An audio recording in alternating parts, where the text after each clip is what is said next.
நாட்டில் நல்லவங்க ஒருத்தர் 2 பேர் இருக்கிறதுனால தாங்க மழையே பெய்யுது அப்படின்னு சொல்றது உண்டு. நல்லார் ஒருவர் உளரேல் அவர் பொருட்டு எல்லாருக்கும் பெய்யும் மழை. சில சமயம் ரொம்ப பேர் திடீர்னு நல்லவங்களா ஆயிடுவாங்க போல இருக்கு. அதனால தான் விடாம பேய் மழையா கொட்டி தீர்த்துடுது. எல்லாரும் நல்லவங்களாயிட்டா உலகமே தாங்காது போல இருக்க. அப்பப்போ ஒருத்தர் 2 பேர் நல்லவங்களாகணும். அப்பதான் சீரா மழை பெய்யும். மாசத்துக்கு 3 பேர் நல்லவங்களானா மாதம் மும்மாரி பொழியும். இதெல்லாம் வேடிக்கை பேச்சு. இப்போ இதெல்லாம் ஒரு பக்கம் இருக்கட்டும். இப்போ விஷயத்துக்கு வருவோம். ஒரு கும்பல்ல நல்லவன் யாரு அப்படிங்கிறத எப்படி கண்டுபிடிக்கிறது? இதுக்கு ஒரு வேடிக்கை கதை உண்டு. என்னுடைய நண்பர் ஒருத்தருக்கு அவங்க பாட்டியம்மா சொன்ன கதையா அது. அது என்ன கதைன்னா, ஒரு ஊர்ல ஒரு சமயம் பலமான மழை பெய்ய ஆரம்பிச்சுட்டு தான். இடி மின்னல் ரொம்ப கடுமையா இருந்திருக்குது. ஆரம்பிச்ச மழை வர வர கடுமையா ஆகிட்டு இருக்குதே தவிர நிக்கிற பாடா தெரியல. ஊர் ஜனங்கள்லாம் பார்த்தாங்க. இதுக்கு மேலேயும் வீட்டு உள்ள இருந்தா ஆபத்துங்கிறத புரிஞ்சுக்கிட்டாங்க. ஏன்னா வீடெல்லாம் இடிஞ்சு விழுந்துருமோங்கிற பயம். உடனே எல்லாரும் புறப்பட்டு ஊருக்கு பொதுவா இருந்த ஒரு மண்டபத்துல போய் தங்கிக்கிட்டாங்க. மின்னல் கடுமையா இருந்தது. இடி எந்த நேரத்திலையும் விழலாம்ங்கிற நிலைமை. எப்போ விழலாம்னு பார்த்துக்கிட்டு இருக்குது. அந்த மண்டபத்தில் இருந்த ஜனங்கள் மனசுக்குள்ள ஒரு பயம். நம்ம கூட்டத்தில் யாராவது ஒரு கெட்டவன் பாவம் பண்ணவன் இருந்தா கூட இடி வந்து இந்த மண்டபத்தில் விழுந்துரும். அது எல்லாருக்கும் ஆபத்து அப்படின்னு நினைச்சாங்க. சரி, இதுக்கு என்ன பண்ணலாம் அப்படின்னு யோசனை பண்ணாங்க. அந்த கூட்டத்தில் ஒரு பெரியவர் இருந்தார். அவர் ஒரு யோசனை சொன்னார். இதை பாருங்க, அதுக்கு ஒரு வழி இருக்கு. அதோ எதிர்த்தாப்புல கொஞ்சம் தூரத்தில் ஒரு உயரமா மரம் ஒன்று இருக்கு பாருங்க. பொதுவாக இடி வந்து சுலபமாக விழறது அது மாதிரி உயரமான மரத்துல தான். நம்ம கூட்டத்தில் இருக்கிறவங்க எல்லாரும் ஒவ்வொருத்தரா போய் அந்த மரத்தை தொட்டு விட்டு திரும்பி வந்துடணும். நம்மள பாவம் பண்ணவன் யாரோ அவன் அந்த மரத்தை தொடுற சமயத்தில் இடி விழுந்துரும். அவன் மட்டும் போயிடுவான். மண்டபத்தில் இருக்கிற நாமெல்லாம் பொழைச்சிக்கலாம் அப்படின்னு ஐடியா கொடுத்தாரு அந்த பெரியவர். இது நல்ல யோசனையா பட்டது. எல்லாரும் ஒத்துக்கிட்டாங்க. ஒவ்வொருத்தரா போய் அந்த மரத்தை தொட்டு விட்டு திரும்பி வந்தாங்க. இடி எதுவும் விழல. இன்னமும் பாவம் பண்ண ஆசாமி அதை போய் தொடலை போல இருக்கு அப்படின்னு நினைச்சுக்கிட்டாங்க. ஒவ்வொருத்தரா போறாங்க. எல்லாரும் போய் தொட்டு விட்டு வந்தாச்சு. இன்னும் ஒரே ஒரு ஆசாமி தான் பாக்கி. கடைசியா இருந்த அந்த ஆள் பயந்துட்டான். இது வரைக்கும் இடி விழலைன்னா இப்ப என்ன அர்த்தம்? இப்ப நாம தான் பாக்கி, நாம தான் தப்பு பண்ண ஆள் போல இருக்கு அப்படின்னு நினைச்சுட்டான். அதனால துணிச்சலா போய் தொடுறதுக்கு பயந்தான். தயங்கிக்கிட்டே இருந்தான். இருந்தாலும் மற்றவங்கள்லாம் சும்மா இருப்பாங்களா? கட்டாயப்படுத்தி கழுத்தை பிடிச்சி தள்ளாத குறையா அவனை தள்ளி விட்டாங்க. போய் தொட்டுட்டு வாடான்னு. அவன் நடுங்கிட்டே போய் அந்த மரத்தை தொட்டான். அதே வினாடி ஒரு பயங்கரமான மின்னல் இடி விழுந்துட்டுது. எங்க விழுந்தது தெரியுமா? அந்த ஆள் மேல இல்ல, மண்டபத்துல விழுந்தது. மண்டபத்துல இருந்தவங்க பூரா காலி. அந்த ஒரு ஆள் மட்டும் புழைச்சிக்கிட்டான். இந்த ஒரு ஆளை காப்பாத்துறதுக்காக தான் இடி வந்து மண்டபத்துல விழாம இருந்திருக்குது. இதுதான் கதை. அதனால நல்லவங்க எப்படியும் தப்பிச்சுக்குவாங்க அப்படிங்கிறது ஒரு நீதி. ஒருத்தன் அப்படிதான் தெருவில் நடந்து போய்கிட்டு இருந்தான். ரொம்ப நல்லவன். எதிரில் ஒருத்தன் சைக்கிளில் வந்துகிட்டு இருந்தான். அதில் மோதி இவன் கீழே விழுந்துட்டான். சைக்கிள்காரன் உடனே இறங்கி இவனை தூக்கி விட்டான். இவன் எழுந்திரிச்சு அவனை முறைச்சி பார்த்தான். அப்படி பார்க்காதீங்க சார், நீங்கள் ரொம்ப புண்ணியம் பண்ணியிருக்கீங்க, அதுதான் இப்போ வந்து சைக்கிளில் மோதிக்கிட்டீங்க அப்படின்றான். என்ன அப்படி சொல்கிறேன் நான்? இவன் 10 நிமிஷத்துக்கு முன்னாடி நான் லாரி ஓட்டிட்டு வந்தேன், அப்போ நீங்க எதிரில் வந்திருந்தீங்கன்னா என்ன ஆயிருக்கும் அப்படின்னானா அவன்.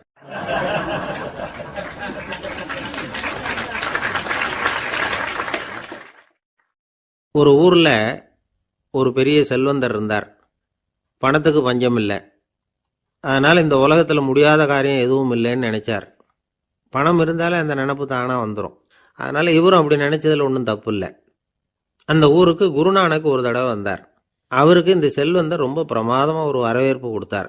ஊர் எல்லையிலேயே எங்கள் வீட்டுக்கு வந்து விருந்து சாப்பிட்டுட்டு போகணும்னு கேட்டுக்கிட்டார். அவரும் சரின்னு ஒத்துக்கிட்டார். உடனே தன்னுடைய பங்களாவில் ஒரு பெரிய விருந்துக்கு ஏற்பாடு பண்ணார்.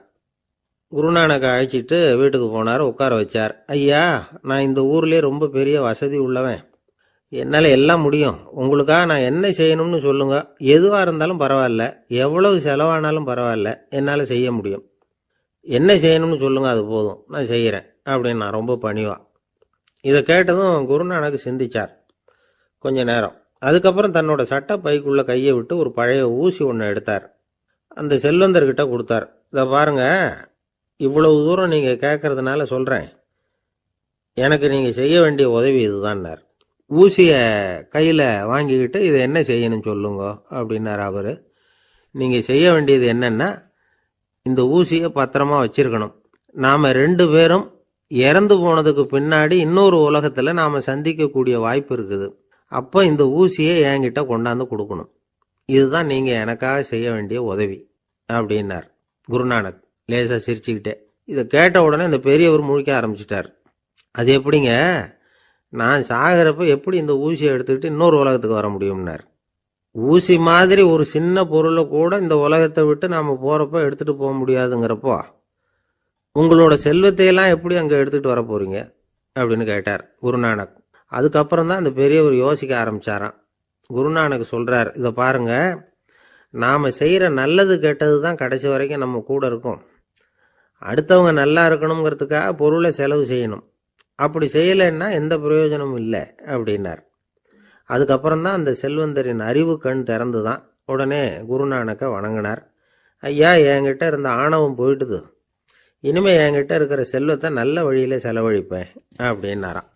நம்மகிட்ட இருக்கிற பணம் எப்பவும் நம்ம கூடவே வந்துக்கிட்டு இருக்காதுங்கிறதுக்கு இது ஒரு உதாரணம்.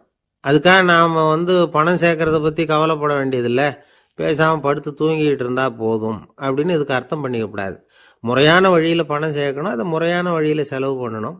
அதனால் ஏற்படக்கூடிய மன நிறைவு இருக்கு பாருங்க, அது அனுபவிச்சவங்களுக்கு தான் தெரியும்.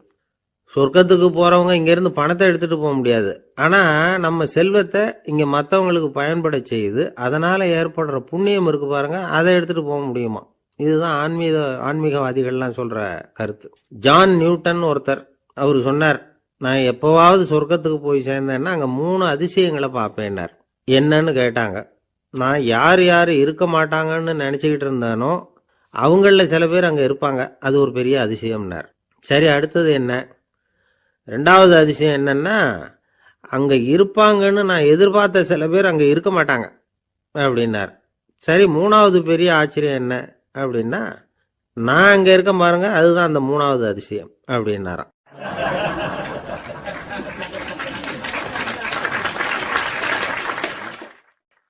தானத்தில் சிறந்தது எது அப்படின்னு ஒரு கேள்வியை கேட்டு, தானத்தில் சிறந்தது நிதானம் அப்படின்னு அதுக்கு ஒரு பதிலும் சொல்கிறவங்க உண்டு. நிதானம் ரொம்ப அவசியம், அதுவும் இன்றைய உலகத்துக்கு ரொம்ப அவசியம். இன்றைக்கி உலகம் ரொம்ப பரபரப்பாக போய்கிட்டு இருக்குது. பொறுமையாக இருக்கணும்னு நினைக்கிறவங்களால கூட அப்படி இருக்க முடியறதில்ல. பொறுமையை சோதிக்கிறது மாதிரி பல சம்பவங்கள், அதையெல்லாம் சந்திச்சே தீர வேண்டியிருக்குது. எங்கே போனாலும் க்யூவில் நிற்க வேண்டியிருக்குது, எங்கே போனாலும் காத்துக்கிட்டு இருக்க வேண்டியிருக்கு. ஆஃபீஸ்லேயோ வீட்லேயோ கூட நீங்கள் நிதானமாக பொறுமையாக நடந்துக்க தெரியலன்னா உங்களுக்கு சிடுமூஞ்சி, முசுடு இப்படிலாம் பேர் வச்சுருவாங்க. அது உங்களுக்கு தேவையா? சரி, வாழ்க்கையில் பொறுமைசாலின்னு பேர் வாங்கிறதுக்கு என்ன வழி? முதல் பாயிண்ட், நீங்கள் நினைக்கிறது, எதிர்பார்க்கறது, செய்யறது எல்லாமே 100% கரெக்டாக நடக்கணும்னு ஆசைப்படக்கூடாது. எதுவாக இருந்தாலும் அதில் ஓரளவுக்கு தவறு நடக்கலாம் அப்படிங்கிறத எதிர்பார்த்தே இருக்கணும். ஓரளவுக்கு அதை அனுமதிக்கணும். ஒரு நண்பரை 6 மணிக்கு ஒரு இடத்துக்கு வர சொல்லியிருக்கிறீங்க, 6 மணிக்கு அவர் வரலை, உடனே பொறுமை இழந்து நடந்துக்கக்கூடாது. ஒரு 10 நிமிஷம் டிலே ஆகலாம். ஒரு வர்ற வழியில் பஸ்ஸு கூட ஏதாவது டிராஃபிக்கில் மாட்டியிருக்கலாம். அதெல்லாம் எதிர்பார்த்தே கொஞ்சம் காத்திருக்கிறதுல ஒன்றும் தப்பு இல்லை. சில சமயம் டிலே ஆகிறது கூட நல்லதாக முடியும். ஒரு பஸ்ஸை தவற விட்டுட்டு, ஐயோ கொஞ்சம் ஒரு 2 நிமிஷம் முன்னாடி வந்திருந்தா பிடிச்சிருக்கலாமே அப்படின்னு தவிச்சிக்கிட்டு இருப்பாங்க சில பேர். அடுத்தபடியாக வர்ற பஸ்ஸு நேரடியாக நீங்கள் போக வேண்டிய இடத்துக்கே கொண்டு போய் விடுற பஸ்ஸாக கூட இருக்கலாம். அது உங்களுக்கு முன்னாடி தெரியாதுல்ல. சில நெருக்கடியான சூழ்நிலைகளை தமாஷா எடுத்துக்கிறதுக்கு பழகிக்கணும். சில இடங்களுக்கு போகிறப்ப காத்திருக்கிறதுக்கு நம்ம மனசை தயார்படுத்திக்கிட்டே போகணும். ஒரு ரயிலுக்கோ பஸ்ஸுக்கோ அல்லது விமானத்துக்கோ கப்பல் பிரயாணத்துக்கோ போகிறப்போ அங்கே போய் நீங்கள் மணிக்கணக்கில் கூட காத்துக்கிட்டு தான் இருக்கணும். புறப்படுற நேரம் கூட மாறலாம். நீங்கள் போய் சேர்ந்ததும் அது உடனே புறப்படணும்னு கட்டாயமாக என்ன? அது மாதிரி சமயத்தில் படிக்கிறதுக்குன்னு சில சுவாரஸ்யமான புத்தகங்களையும் கையில் எடுத்துக்கலாம். உங்களை சுற்றி எவ்வளவோ சுவாரஸ்யமான சம்பவங்கள் நடந்துக்கிட்டு இருக்குதுல்ல, அதையெல்லாம் வேடிக்கை பாருங்கள். எதுக்காக காத்துக்கிட்டு இருக்கிறோமோ அந்த காரியத்தில் உண்மையாகவே நமக்கு ஒரு அக்கறை இருந்தால் நமக்கு போர் அடிக்காது. சில கோயில்களில் பார்த்துருப்பீங்க, தரிசனத்துக்காக பக்தர்கள் நாள் கணக்கில் காத்துக்கிட்டு இருப்பாங்க. அவங்களெலாம் அழுத்துக்கிறது இல்லை. ஆண்டவனை தரிசிக்கணுங்கிற உண்மையான அக்கறை இருக்கிறதுனால அவங்களுக்கு போர் அடிக்கிறது இல்லை. ஆனால் சில சினிமா தியேட்டரில் கூட பார்க்கலாமே, சினிமா கியூ கூட அப்படி தான். சாயந்தரம் 6 மணி ஆட்டத்துக்கு காலம்பரம் 6 மணிக்கே போய் கூட காத்துக்கிட்டு இருப்பாங்க. அவங்களுக்கெல்லாம் போர் அடிக்காது, படம் பார்க்குற ஆர்வம். இன்னொரு முக்கியமான விஷயத்தை நாம் பழக்கப்படுத்திக்கணும். லிவ் ஃபார் தி மூமெண்ட் அப்படிங்கிறாங்க நிபுணர்கள். ரொம்ப பேர் எப்படின்னா அடுத்தபடியாக நடக்க போகிற விஷயத்திலேயே கவனமாக இருப்பாங்க. அந்த நினைப்புலேயே இந்த நிமிஷத்தை பொறுமை இல்லாமல் கழிப்பாங்க. ஒருத்தர் இருக்கார், அவர் எப்படின்னா ஆஃபீஸ் முடியறதுக்குள்ளேயே சார் 5 மணிக்கெல்லாம் ரெடியாக இருங்க, நாம் அந்த ஹோட்டலில் போய் டிஃபன் சாப்பிட்ணும் அப்படின்னு 4 மணிலேருந்து சொல்லிகிட்டு இருப்பார். 4:55 பரபரப்பாக ஓடி வருவார். 2 பேரும் புறப்படுவோம், ஹோட்டலுக்கு போவோம், சாப்பிட்டுக்கிட்டு இருப்போம்.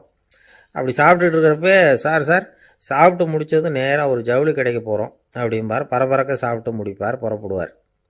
ஜவுளி கடையில் அவசரமாக சீக்கிரம் பில் போடுங்க சார், சினிமாவுக்கு நேரம் ஆகிடும்பார். சினிமா தியேட்டரில் உட்காந்து அடுத்தபடியாக எங்கே டின்னர் சாப்பிட்றதுன்னு யோசனை பண்ணிகிட்டு இருப்பார். ராத்திரி படுக்கையில் விழுந்ததுக்கு அப்புறமும் நாளைக்கு காலையில் எழுந்திரிச்சதும் அதை பண்ணணும் இதை பண்ணணும்னு திட்டம் போட்டுக்கிட்டே இருப்பார். அதாவது எப்பவும் அடுத்த நிமிஷம், அடுத்த நாள், அடுத்த வாரம், அடுத்த வருஷம், இதுதான் அவங்க சிந்தனை. இந்த நிமிஷம் என்ஜாய்மெண்ட்டை அவங்க இழந்துடுறாங்களாம். அதனால தான் வாழ்நாள் பூரா பொறுமையின்மை, அவஸ்தை, அல்லல். அதனால் நாம் எல்லாரும் வாழ்க்கையில் நிதானமாக இருக்கிறதுக்கு கற்றுக்கணுமா. அதுக்காக இந்த நிதானத்துக்கு வேறு விதமான அர்த்தம் பண்ணிக்கக்கூடாது. ஒருத்தர் அப்படித்தான் ஒரு தடவை அவருடைய குதிரை காணாமல் போயிட்டு தான். அதுக்காக அவர் கவலைப்படலை, நிம்மதியாக இருந்தார், சந்தோஷமாக இருந்தார். என்ன சார் இது, உங்கள் குதிரை திருட்டு போயிட்டுதுங்கிறீங்க, நீங்கள் கவலைப்படாமல் இருக்கிறீங்களே அப்படின்னு கேட்டாங்களாம். அதுக்கு அவர் சொல்லியிருக்கார், நல்ல வேலை சார், கட்டியிருந்த குதிரை காணாமல் போயிருக்குது. நான் அது மேலே உட்காந்துருக்கிற சமயம் அது காணாமல் போயிருந்ததுன்னா, திருட்டு போயிருந்ததுன்னா நானும் சேர்ந்துல காணாமல் போயிருப்பேன் அப்படின்னாராம். எவ்வளவு நிதானமான ஆள் பாருங்க.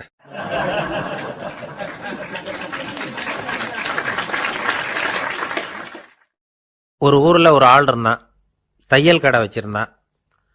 அவங்கிட்ட ஒருத்தன் ஒரு சட்டை துணி எடுத்து கொடுத்து தைக்க சொல்லியிருந்தான். வர்ற சனிக்கிழமை வா, வந்து வாங்கிட்டு போ அப்படின்னு அவன் சொல்லியிருந்தான். அதே மாதிரி இவன் வந்தான். அவன் தச்சு வச்சுருந்த சட்டையை கொடுத்தான். இவன் வாங்கி அங்கேயே போட்டு பார்த்தான். கை நீளம் ஒன்றுக்கு ஒன்று வித்தியாசமாக இருந்தது. வலது கை இடது பக்கத்தை விட நீளம் குறைச்சலாக இருந்தது. அவன் முணுமுணுக்க ஆரம்பிச்சுட்டான், என்ன இது இப்படி தைச்சுட்டியேன்னு. இதுக்கு அவன் சொன்னான், ஐயையோ இதுக்காகவா சங்கடப்படுறீங்க, வலது கையை மட்டும் கொஞ்சம் உள்ளே இழுத்தாப்புல வச்சுக்கிட்டீங்கன்னா சரியாக போகுது. மற்றபடி அந்த சட்டையில் உள்ள கலை அம்சத்தை கவனிங்க, எவ்வளோ அற்புதமாக தைச்சிருக்கேன் பாருங்கள். ஒரு சின்ன குறைய இப்படிலாம் பொருட்படுத்த வேண்டியதில்லை. நான் சொன்னது மாதிரி கையை கொஞ்சம் உள்ளே இழுத்தது மாதிரி வச்சுக்கிட்டு நடந்து போங்க, ஜோராக இருக்கும் அப்படின்னா. அவனும் யோசித்து பார்த்தான். சரியான யோசனையாக தான் தோணுச்சு. கொஞ்சம் முயற்சி பண்ணி வலது கையை கொஞ்சம் உள்ளே இழுத்து சட்டை சரியாக இருக்கிறது மாதிரி பண்ணிக்கிட்டான். இப்போ மறுபடியும் ஒரு பிரச்சனை. வலது கையை உள்ளே இழுத்த மாதிரி அப்படியே வச்சுக்கிட்டதும் முதுகு பக்கம் கொஞ்சம் துணி தளர்த்தியாக தொங்குறது மாதிரி தெரிஞ்சுது. என்ன இது, முதுகு பக்கம் துணி குவிஞ்சுட்டுதே, தொங்குதே அப்படின்னா மறுபடியும், அடடா இதுக்காகவா கவலைப்படுறீங்க, உடம்ப அதுக்கு தகுந்த மாதிரி கொஞ்சம் வளைச்சிக்கிட்டா சரியாக போடுது. இதுக்காக அந்த அழகான தையலை பிரித்து அதில் உள்ள கலை அம்சத்தை கெடுக்கிறதுக்கு என் மனசு இடம் தரல. எவ்வளவுக்கு தளர்த்தியாக இருக்கோ அவ்வளவுக்கு கொஞ்சம் உடம்பை வளைச்சி அப்படி குனிஞ்சது மாதிரி போங்க போதும் அப்படின்னா. அதுவும் நல்ல யோசனையாக தான் பட்டுது இவனுக்கு. சரின்னு சொல்லிவிட்டு புறப்பட்டான். தெருவில் இறங்கினான். கையை கொஞ்சம் உள்ளே இழுத்தான், உடம்பை கொஞ்சம் முன்னால் வளைச்சான், சட்டைக்கு தகுந்த மாதிரி உடம்பை பண்ணிக்கிட்டான். மெதுவாக நடந்து போகிறான். இப்போ எதிரில் இன்னொருத்தன் வரான். இவனை பார்க்குறான். இவன் போட்டிருக்கிற சட்டையை பார்க்குறான். ஆஹா அற்புதம்ங்கிறான். சும்மா சொல்லக்கூடாது, ரொம்ப நல்லா இருக்குது, நிச்சயமாக இது இந்த ஊர் மேலே தெருவில் இருக்கிற ஒருத்தன் இருக்கானே அவன் தைச்சதாக தான் இருக்கணும் அப்படின்னா. இதை கேட்டதும் அவனுக்கு ஆச்சரியம். எப்படி அவ்வளவு கரெக்டாக கண்டுபிடிச்சிங்க அப்படின்னு கேட்டிருக்கான். இதுக்கு அந்த வழிபோக்கன்னு சொன்னானான், அவன் ரொம்ப கெட்டிக்காரன், உங்களை மாதிரி உடம்பும் கையும் வளைஞ்சு போன ஒரு ஆசாமிக்கு அவனை தவிர வேற யாராலேயும் இவ்வளவு பொருத்தமான ஒரு சட்டையை தைக்க முடியாது அப்படின்னானா. பாருங்க, அவனுக்காக இவன் அனுசரிக்க போய் இவனோட நிலைமை எப்படி ஆயிட்டுது பாருங்க. இதே மாதிரி தான் சில சடங்குகளும் சம்பிரதாயங்களும் நம்மளை கோமாளி ஆக்கி விட்டுரும். எதுவாக இருந்தாலும் அதில் அறிவுபூர்வமான அணுகுமுறை அவசியம். ஒரு நர்ஸ் அவசரமாக ஓடி டாக்டர்கிட்ட சொல்லிச்சான், டாக்டர் ஒரு தப்பு நடந்து போச்சு, 10ஆம் நம்பர் பெட்டில் இருக்கிற பேஷண்ட்டுக்கு காலில் ஆப்ரேஷன் பண்ணுறதுக்கு பதிலாக கையில் ஆப்ரேஷன் பண்ணி விட்டீங்க. கை ஆப்ரேஷன் பண்ணிக்க வேண்டிய ஆள் 7ஆம் நம்பர் பெட்டில் இருக்கார் அப்படின்னு தான். அதுக்கு இவர் பதட்டப்படாமல் சொன்னாராம், பரவாயில்ல இவரை தூக்கி 7ஆம் நம்பர் பெட்டில் போட்டுரு அப்படின்னாராம்.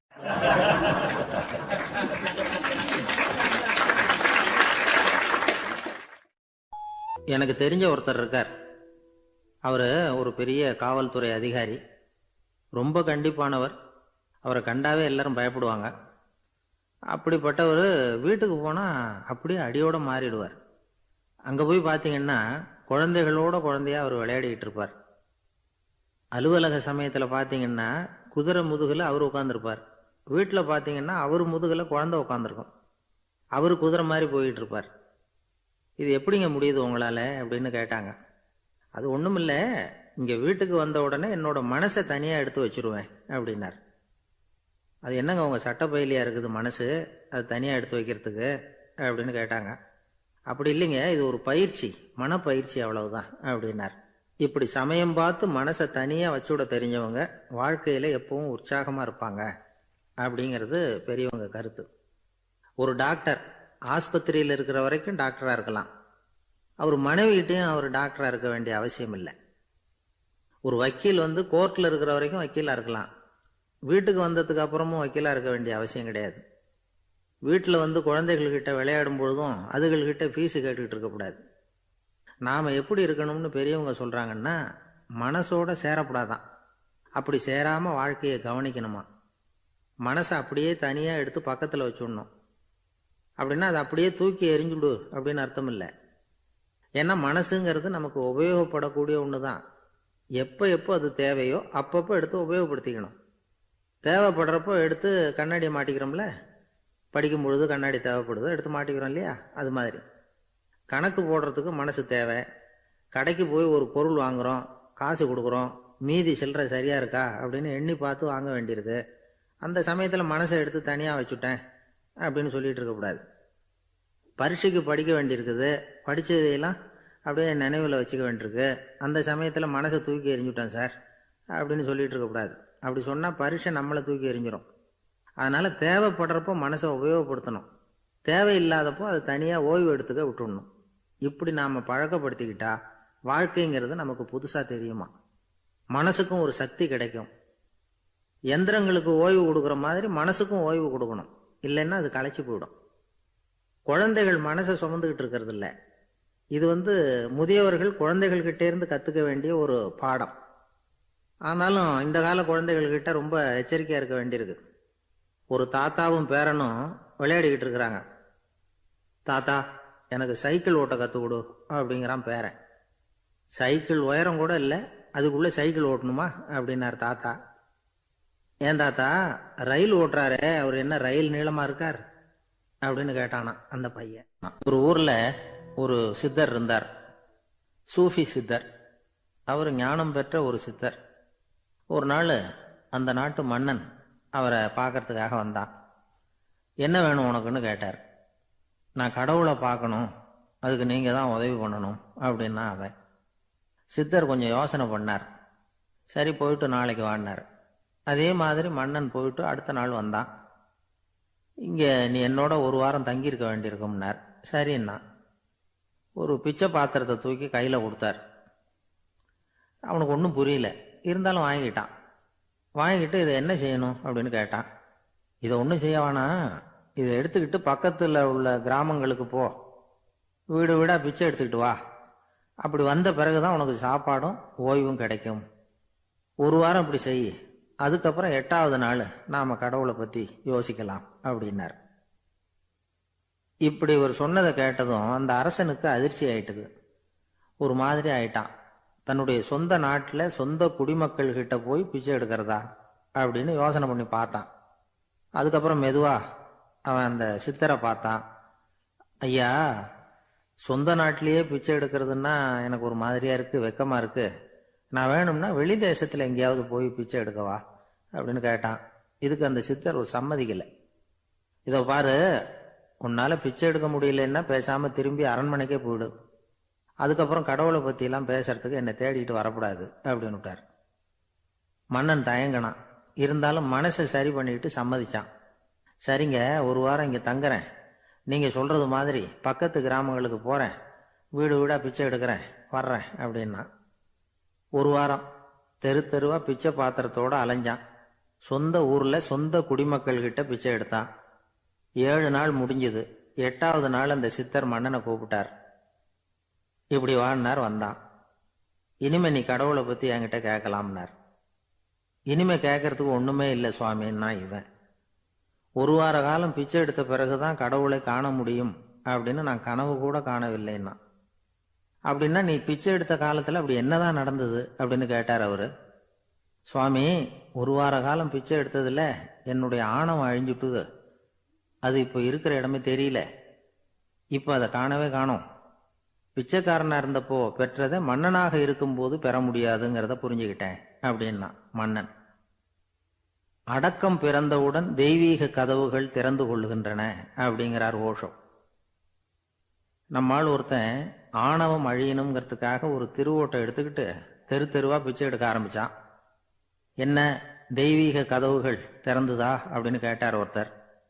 தெய்வீக கதவு திறக்கிறதுக்கு முன்னாடியே எங்க வீட்டு கதவு சாத்திக்கிட்டுதுன்னா. என்னடா சொல்றேன்னார். இனிமே வீட்டுக்குள்ளேயே வர வேணாம், இதையே தொழிலா வச்சுக்கோ அப்படின்னு எங்க வீட்டுல சொல்லிவிட்டாங்க சார் அப்படின்னா. ஒரு ஊர்ல ஒருத்தர் இருந்தார். ரொம்ப நல்லவர். யாருக்காவது ஏதாவது கொடுத்துக்கிட்டே இருப்பார். கொடையாளி. தினமும் யாராவது ஒருத்தருக்கு ஏதாவது கொடுக்கலன்னா அவருக்கு தூக்கம் வராது.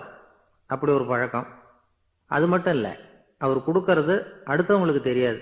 அவ்வளவு ரகசியமா அதை கொடுப்பார். வலது கை கொடுக்கறது இடது கைக்கு தெரியக்கூடாதுன்னு சொல்லுவாங்கல்ல, அது மாதிரி அவர். ஒரு நாள் ராத்திரி அவர் ஏற்கனவே தயாராக கட்டி வச்சிருந்த பணம் முடிச்ச கையில் எடுத்துக்கிட்டு வீட்டை விட்டு வெளியில வந்தார். தெருவில் இறங்கி நடந்தார். இன்னைக்கு யாருக்கு தர்மம் செய்யறது அப்படின்னு யோசனை பண்ணிட்டு இருட்டில் நடந்து வந்துகிட்டு இருக்கிறார். யாரோ ஒருத்தர் எதிரில் வர்றது மாதிரி தெரிஞ்சுது. உடனே அவர் கிட்ட போனார். தன்கிட்ட இருந்த பணம் முடிச்சு அவசரமா அவர் கையில திணிச்சுட்டு திரும்பி வந்துட்டார். அப்பாடா, ஒரு வழியா யாருக்கும் தெரியாம இன்னைக்கு தர்மம் பண்ணியாச்சு அப்படிங்கிற மகிழ்ச்சி, மன நிறைவு அவர் முகத்துல. நிம்மதியா தூங்கினார். அப்புறம் எழுந்திரிச்சார். மறுநாள் காலையில ஊரு பூரா ஒரே பேச்சு.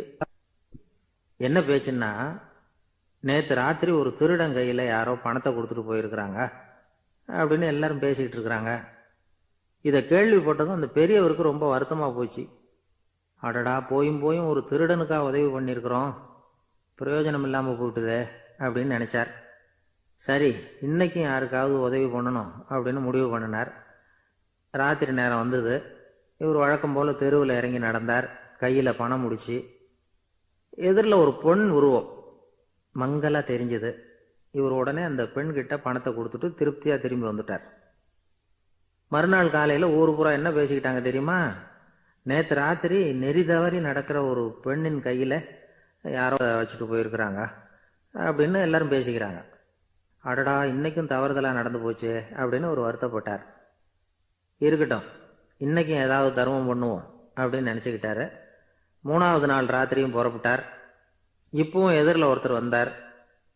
இவர் பணத்தை கொடுத்தார், திரும்பி வந்துட்டார்.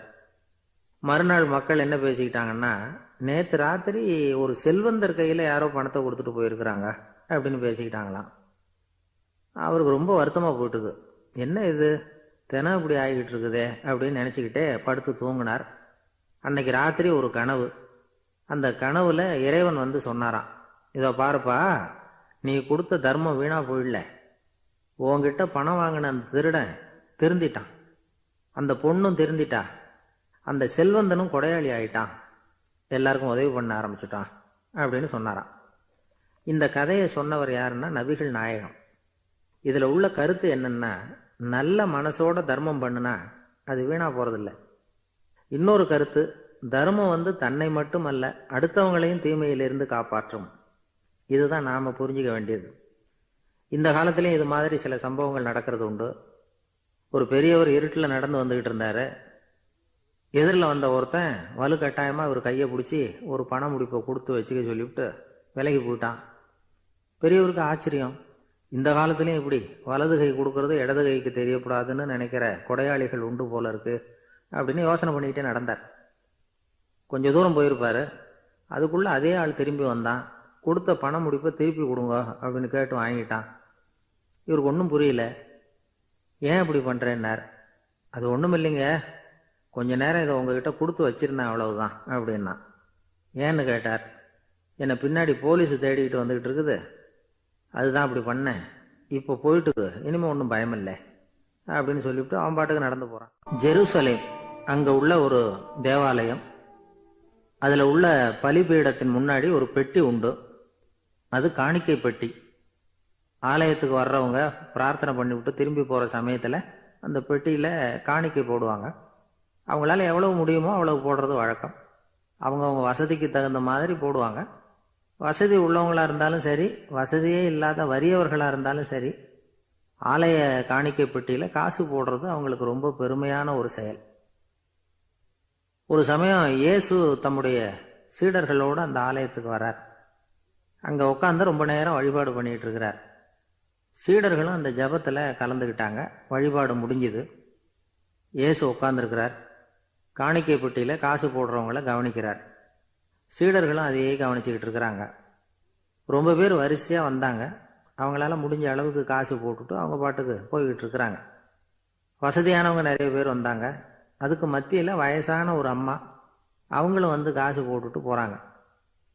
இப்போ இயேசு தன்னுடைய சீடர்கள் பக்கம் திரும்பினார். ஒரு கேள்வி கேட்டார். இப்போ இந்த காணிக்கை பெட்டியில் நிறைய பேர் வந்து காசு போட்டுட்டு போகிறத நீங்கள் கவனிச்சிங்க. இன்னைக்கு இந்த காணிக்கை பெட்டியில் ரொம்பவும் அதிகமாக காசு போட்டது யார் அப்படின்னு கேட்டார். முதல்ல வந்தார ஒரு பெரிய மனுஷன், அவர் தான் அதிகமாக போட்டார் அப்படின்னார் ஒருத்தர். மூணாவதா வந்தவர் தான் அதிகமாக போட்டார், நான் கவனித்தேன் அப்படின்னாரு இன்னொருத்தர். இப்படி ஆளுக்கு ஒரு விதமாக சொல்கிறாங்க. கடைசியாக இயேசு சொன்னாராம், இன்றைக்கு அந்த பெட்டியில் அதிகமாக காசு போட்டவங்க அந்த வயசான அம்மா தான் அப்படின்னாராம். சீடர்களுக்கு ஒன்றும் புரியல. அந்த அம்மா ரொம்பவும் ஏழையாச்சே, அவங்க எப்படி அதிகமாக காணிக்கை செலுத்த முடியும் அப்படிங்கிறது அவங்க சந்தேகம். இயேசு விளக்குனார். நிறைய பேர் வந்தாங்க, நிறையவே காசுகள் போட்டாங்க, அது உண்மைதான். ஆனாலும் அந்த அம்மா என்ன பண்ணாங்க கவனிச்சிங்களா? வந்தாங்க, தன்னுடைய காசு பையை திறந்தாங்க, அப்படியே கொட்டுனாங்க. அதில் இருந்தது ரெண்டு காசுகள் தான். அந்த 2 காசும் காணிக்கை பெட்டியில் விழுந்துட்டுது. மற்றவங்கள்லாம் தங்கள்கிட்ட இருந்த செல்வத்தின் ஒரு சிறு பகுதியை எடுத்து பெட்டியில் போட்டாங்க. ஆனால் இந்த அம்மா தன்கிட்ட என்ன இருந்ததோ அதை அப்படியே போட்டுட்டாங்க. தன்னுடைய பிழைப்புக்காக வச்சிருந்த அவ்வளவையும் இழக்கிறதுக்கு தயாராயிட்டாங்க. அவ்வளவு தாராள மனசு அவங்களுக்கு.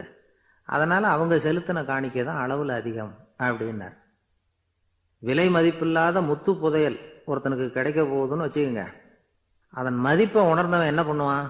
அதை அடையறதுக்காக தன்கிட்ட இருக்கிற எதையும் கொடுக்கறதுக்கு தயாரா இருப்பான் இல்லையா? அது மாதிரி தான் இதுவும் அப்படின்னார்.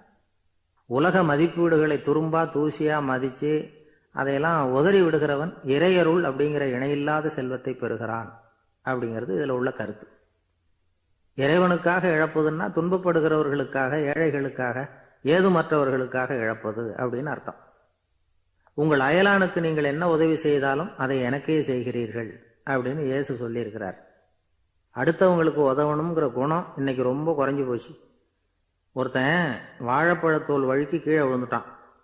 பக்கத்தில் இருந்த நண்பன் உடனே இவனை தூக்கிக்கிட்டு போய் ஆஸ்பத்திரியில் சேர்த்துட்டான். அதுக்கப்புறம் சொன்னான், நீ அந்த வாழைப்பழத்தோலில் காலை வைக்க போகிறத முன்னாடியே நான் கவனிச்சுட்டேன் அப்படின்னானா. அப்படின்னா அப்போவே நீ எனக்கு உதவி செஞ்சுருக்கலாமே அப்படின்னானா அவன். நான் டாக்டருக்கு உதவலாம்னு நினச்சிட்டேன் அப்படின்னா இவன். ஒரு ஊரில் ஒரு மன்னர் இருந்தார். ஒரு நாள் அவருடைய அரசவைக்கு ஒரு ஓவியன் வந்தான். அவன் சீனா தேசத்திலிருந்து வந்தவன், தாவோ சிந்தனையாளன். அவன் அங்கே வந்து மன்னர் முன்னாடி நிற்கிறான். யாரும் செய்ய முடியாத ஒரு காரியத்தை என்னால் செய்ய முடியும்னா. இவன் இப்படி சொன்னதை கேட்டதும் ஏற்கனவே அங்கே இருந்த அரசவை ஓவியன் ஒருத்தனுக்கு கோபம் வந்துட்டுது. இதோ பாரு, இப்படிலாம் பேசக்கூடாது, நான் வேணும்னா உன்னுடைய சவாலை ஏற்றுக்கிறேன் அப்படின்னா. நாம் 2 பேரும் ஓவியம் தீட்டுவோம், அதை பார்த்துட்டு நம்ம 2 பேரில் யார் சிறந்த ஓவியன் அப்படிங்கிறத மன்னரே தீர்மானம் செய்யட்டும், என்ன சொல்ற அப்படின்னு கேட்டான் அவன். அவனும் சரின்னு ஒத்துக்கிட்டான். போட்டி ஆரம்பமாச்சு. அரசர் அவங்களுக்கு 2 சுவர்களை ஒதுக்கி கொடுத்தார். 6 மாச காலம் அவகாசம் கொடுத்தார். 2 ஓவியர்களும் அவங்கவுங்க வேலையை ஆரம்பிச்சாங்க. இரவு பகலா வேலை செய்ய ஆரம்பிச்சுட்டாங்க. 6 மாசம் முடிஞ்சது. அரசர் வந்து பார்த்தார். முதல்ல தன்னுடைய அரசவை ஓவியர் தீட்டி இருந்த ஓவியத்தை பார்த்தார். ரொம்ப பிரமாதமா இருந்தது, பாராட்டினார். இதோ பாரு, உன்னுடைய ஓவியம் அற்புதமா இருக்கு, உயிரோட்டம் உள்ளதா இருக்குது, கலையின் உச்சமே இதுதான், இதை விட சிறந்த ஒரு ஓவியத்தை வேற யாராலையும் படைக்க முடியாது அப்படின்னார். அதுக்கப்புறம் அந்த சீன ஓவியன் கிட்ட போனார். எங்க உன்னுடைய ஓவியம்னு கேட்டார். திரைச்சீலையை விலக்கி விட்டு பாருங்கன்னா மன்னர் அந்த திரைச்சீலையை விளக்குனார். உள்ள ஓவியம் இருக்க வேண்டிய இடம் கண்ணாடி மாதிரி தெரிஞ்சுது. அவன் அந்த 6 மாச காலமா அந்த சுவரை தேய்ச்சி தேய்ச்சி கண்ணாடி மாதிரி ஆக்கி வச்சிருக்கிறான். அதுக்கு நேரா எதிர் சுவரில் அரசவை ஓவியம் தீட்டின ஓவியம் இருக்கு. அது எதிரில் இருந்த இந்த கண்ணாடியில பட்டு பிரதிபலிக்குது. மன்னர் யோசனை பண்ண ஆரம்பிச்சார். அப்புறம் அந்த சீன ஓவியனை பார்த்து கேட்டார், இதை பாரு, நீ என்னுடைய ஆளை தோற்கடிச்சுட்ட அப்படிங்கிறதுல சந்தேகம் இல்லை. ஆனாலும் எங்களை ஏமாத்தி இருக்கிற, எந்த ஓவியமும் நீ வரையிலையே அப்படின்னார். அரசே, இதுதான் உண்மையான ஓவியம், உயிருள்ள ஓவியம். இது மனோபாவங்களை பிரதிபலிக்கும், மாறுகின்ற காலங்களை அப்படியே காட்டும் அப்படின்னா அந்த சீன ஓவியன். கையால வரைகிற ஓவியங்கள்ல சலனம் இல்லை. கண்ணாடி அப்படி கிடையாது. சக்தியின் ஓட்டம் அதுல எப்பவும் இருந்துகிட்டே இருக்கும். கண்ணாடி மட்டுமே ஜீவன் உள்ள ஓவியமா இருக்க முடியுங்கிறத அந்த சீன ஓவியன் தெரிஞ்சு வச்சிருந்தான். ஏன்னா அவன் ஒரு தாவோ சிந்தனையாளன். ஒவ்வொரு குழந்தையும் இந்த கண்ணாடியோட தான் பிறக்குது. ஆனா நாம என்ன செய்யறோம்னா ஓவியங்களை கண்ணாடி மீது பதிப்பிச்சு விடுறோம். கண்ணாடி நம்மளை பிரதிபலிக்குது. நம்முடைய அழகோ அவலட்சணமோ கண்ணாடியை பாதிக்கிறது இல்லை. ஏன்னா அதுக்கு மனம் கிடையாது. கடந்து போன வினாடியை பத்தி அது சிந்திக்கிறது இல்லை. அடுத்த கணத்தை பத்தின எதிர்பார்ப்பும் அதுகிட்ட கிடையாது. அதுதான் பற்றற்ற நிலை. மனிதனுக்கு தேவைப்படுறது அதுதான். கண்ணாடி கிட்ட இருந்து நாம கற்றுக்கொள்ள வேண்டிய பாடம் இது. வாழ்க்கையில மனிதர்களை நேசிக்கலாம், உலகின் அழகையெல்லாம் பிரதிபலிக்கலாம், ஆனா எதையும் பற்றி கொண்டு விடக்கூடாது அப்படிங்கிறது பெரியவர்கள் அறிவுரை. துயரம்ங்கிறது பற்றுக்களின் சாயை. கண்ணாடி முன்னாடி நிக்கிறப்போவெல்லாம் நமக்கு இந்த ஞாபகம் வரணுமா. ஒரு குடும்ப தலைவர் ஒரு நாள் காலையில விடிஞ்சு எழுந்திரிச்சதும் சத்தம் போட்டார். யார் இந்த கருங்குரங்கு படத்தை என் ரூம்ல கொண்டாந்து மாட்டி வச்சது அப்படின்னு கத்தினார். சமையல் கட்டில இருந்து மனைவி பதில் சொன்னாங்க, தூக்க கலக்கத்துல உளராதீங்க, நல்லா பாருங்க, அது படம் கிடையாது, முகம் பார்க்கிற கண்ணாடி அப்படின்னாங்க. ஒரு ஊர்ல ஒருத்தர் இருந்தான். ஏதோ ஒரு சின்ன அலுவலகத்துல வேலை பார்த்துக்கிட்டு இருந்தான். ரொம்ப ஏழை. வர்ற கொஞ்சம் வருமானத்தை வச்சு வாழ்க்கையை ஓட்டிகிட்டு இருந்தான். ஒரு நாள் தெரு வழியா அவன் நடந்து வந்துகிட்டு இருக்கிறான். தெருவில் ஒரு காசு கிடந்தது. அதை பார்த்துட்டான். அது குனிஞ்சு எடுத்தான். அது ஒரு பழங்கால காசு. அந்த காசு நடுவில் ஒரு துளை இருந்தது. அதாவது துளையிட்ட நாணயம். பழங்காலத்தில் புழக்கத்தில் இருந்த ஒரு நாணயம் அது. துளையிட்ட நாணயம் கிடைச்சதுன்னா ரொம்ப நல்லது, அது அதிர்ஷ்டம் அப்படின்னு ஒரு நம்பிக்கை உண்டு. இவன் கையில் அது கிடைச்சதும் ரொம்ப சந்தோஷப்பட்டான். இனிமே என்னுடைய கஷ்டம்லாம் தீரப்போகுது, அதிர்ஷ்டம் என்னை தேடி வரும், நான் பணக்காரன் ஆயிடுவேன் அப்படின்னு சொல்லிட்டு அந்த காசை தன்னுடைய கோட்டு பையில் பத்திரமா போட்டு வச்சுக்கிட்டான். அடிக்கடி அதை தொட்டு பார்த்துக்கிறது உண்டு, வெளியில் எடுக்க மாட்டான். இப்படியே கொஞ்ச காலம் ஆச்சு. அதுக்கப்புறம் என்னாச்சு தெரியுமா? நிஜமாவே அதிர்ஷ்டம் அவனை தேடி வர ஆரம்பிச்சுட்டுது. செல்வம் குவிஞ்சுது. பணம், பதவி, புகழ் எல்லாம் சேர்ந்தது. சமூகத்தில் அவன் ஒரு பெரிய மனுஷன் ஆயிட்டான். எல்லாரும் அவனை பாராட்டினாங்க. அவன் எதை தொட்டாலும் வெற்றி, எல்லாம் அந்த காசோட மகிமை அப்படின்னு அவன் மனசுக்குள்ள நினைச்சுக்கிட்டான். தினமும் காலையில் அந்த கோட்டை போட்டுக்கிட்டு தான் வெளியில் கிளம்புவான். புறப்படுறதுக்கு முன்னாடி கோட்டு பாக்கெட்டை தொட்டு பார்த்துக்குவான், உள்ள காசு இருக்கா அப்படிங்கிறத உறுதிப்படுத்திக்குவான். அதுக்கப்புறம் தான் வெளியில் கிளம்புவான். இப்படியே பல வருஷம் ஓடி போச்சு. ஒரு நாள் அவனுக்கு அந்த ஆசை வந்துட்டுது. அதாவது அந்த துளையிட்ட நாணயத்தை எடுத்து கண்ணால் பார்க்கணும் அப்படின்னு. காலையில் சாப்பிட்டுக்கிட்டு இருந்தான். அப்போ தன்னுடைய மனைவி கிட்ட சொன்னான், ரொம்ப நாளைக்கு அப்புறம் என்னுடைய அந்த நாணயத்தை இன்னைக்கு வெளியில் எடுத்து பார்க்க போறேன்னா. என்னத்துக்கு அது, இப்போ அதை பார்க்க வேணாமே அப்படின்னு மெதுவாக இழுத்தாங்க அந்த அம்மா. இல்லை இல்லை, நான் பார்த்தே தீரணும் அப்படின்னு அவன் தன்னுடைய சட்டை பைக்குள்ள கையை விட்டான். உள்ள இருந்த நாணயத்தை வெளியில் எடுத்தான். பார்த்தா அவனுக்கு ஆச்சரியமா போச்சு. அந்த நாணயத்தில் துளையே இல்லை. என்ன ஆச்சு அப்படின்னு சொல்லி அவன் ரொம்ப குழம்பி போயிட்டான். இப்போ அந்த அம்மா சொன்னாங்க, நான் தான் ஒரு நாள் உங்கள் கோட்டு ரொம்பவும் தூசியாக இருக்கேன்னு சொல்லி அதை ஜன்னலுக்கு வெளியில் உதறினேன்.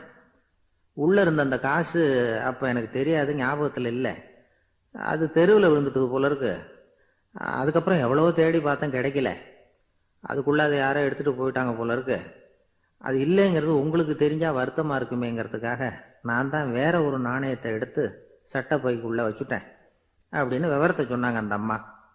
இது எப்போ நடந்ததுன்னு கேட்டான். உங்களுக்கு அந்த காசு கிடைச்சதே அன்னைக்கு மறுநாளே இது நடந்து போச்சு அப்படின்னாங்களாம். இதை கொஞ்சம் யோசனை பண்ணி பாருங்க.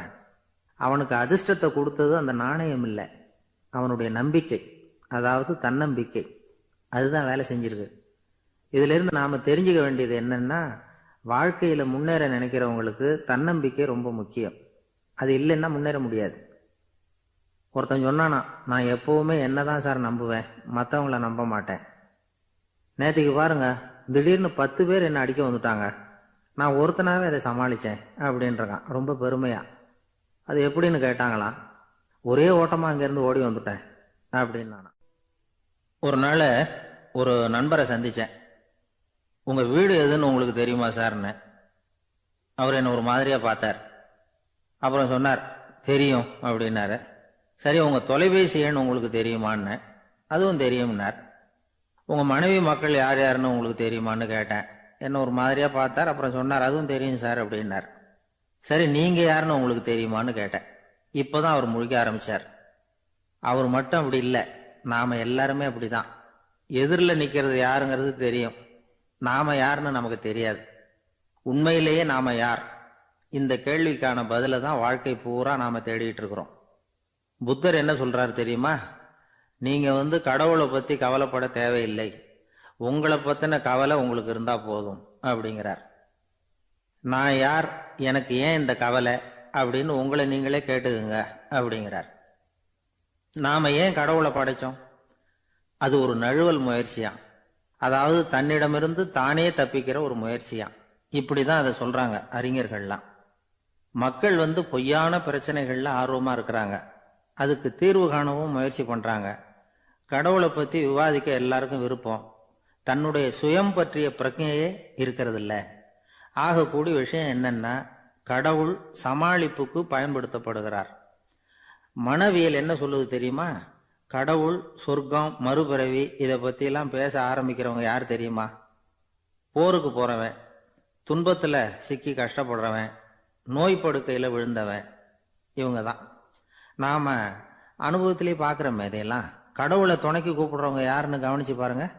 பரீட்சை எழுத போறவன், வேலை தேடி அலையிறவன், பண நெருக்கடியில் இருக்கிறவன், விபத்துல சிக்கிக்கிட்டவன், இவங்கெல்லாம் தான். தேர்வுல வெற்றி பெற்றதும் அவரை துணைக்கு கூப்பிடுறது இல்லை, வேலை கிடைச்சதும் அவர் துணை தேவைப்படுறது இல்லை. ஏன் இப்படி? கொஞ்சம் யோசனை பண்ணி பாருங்க.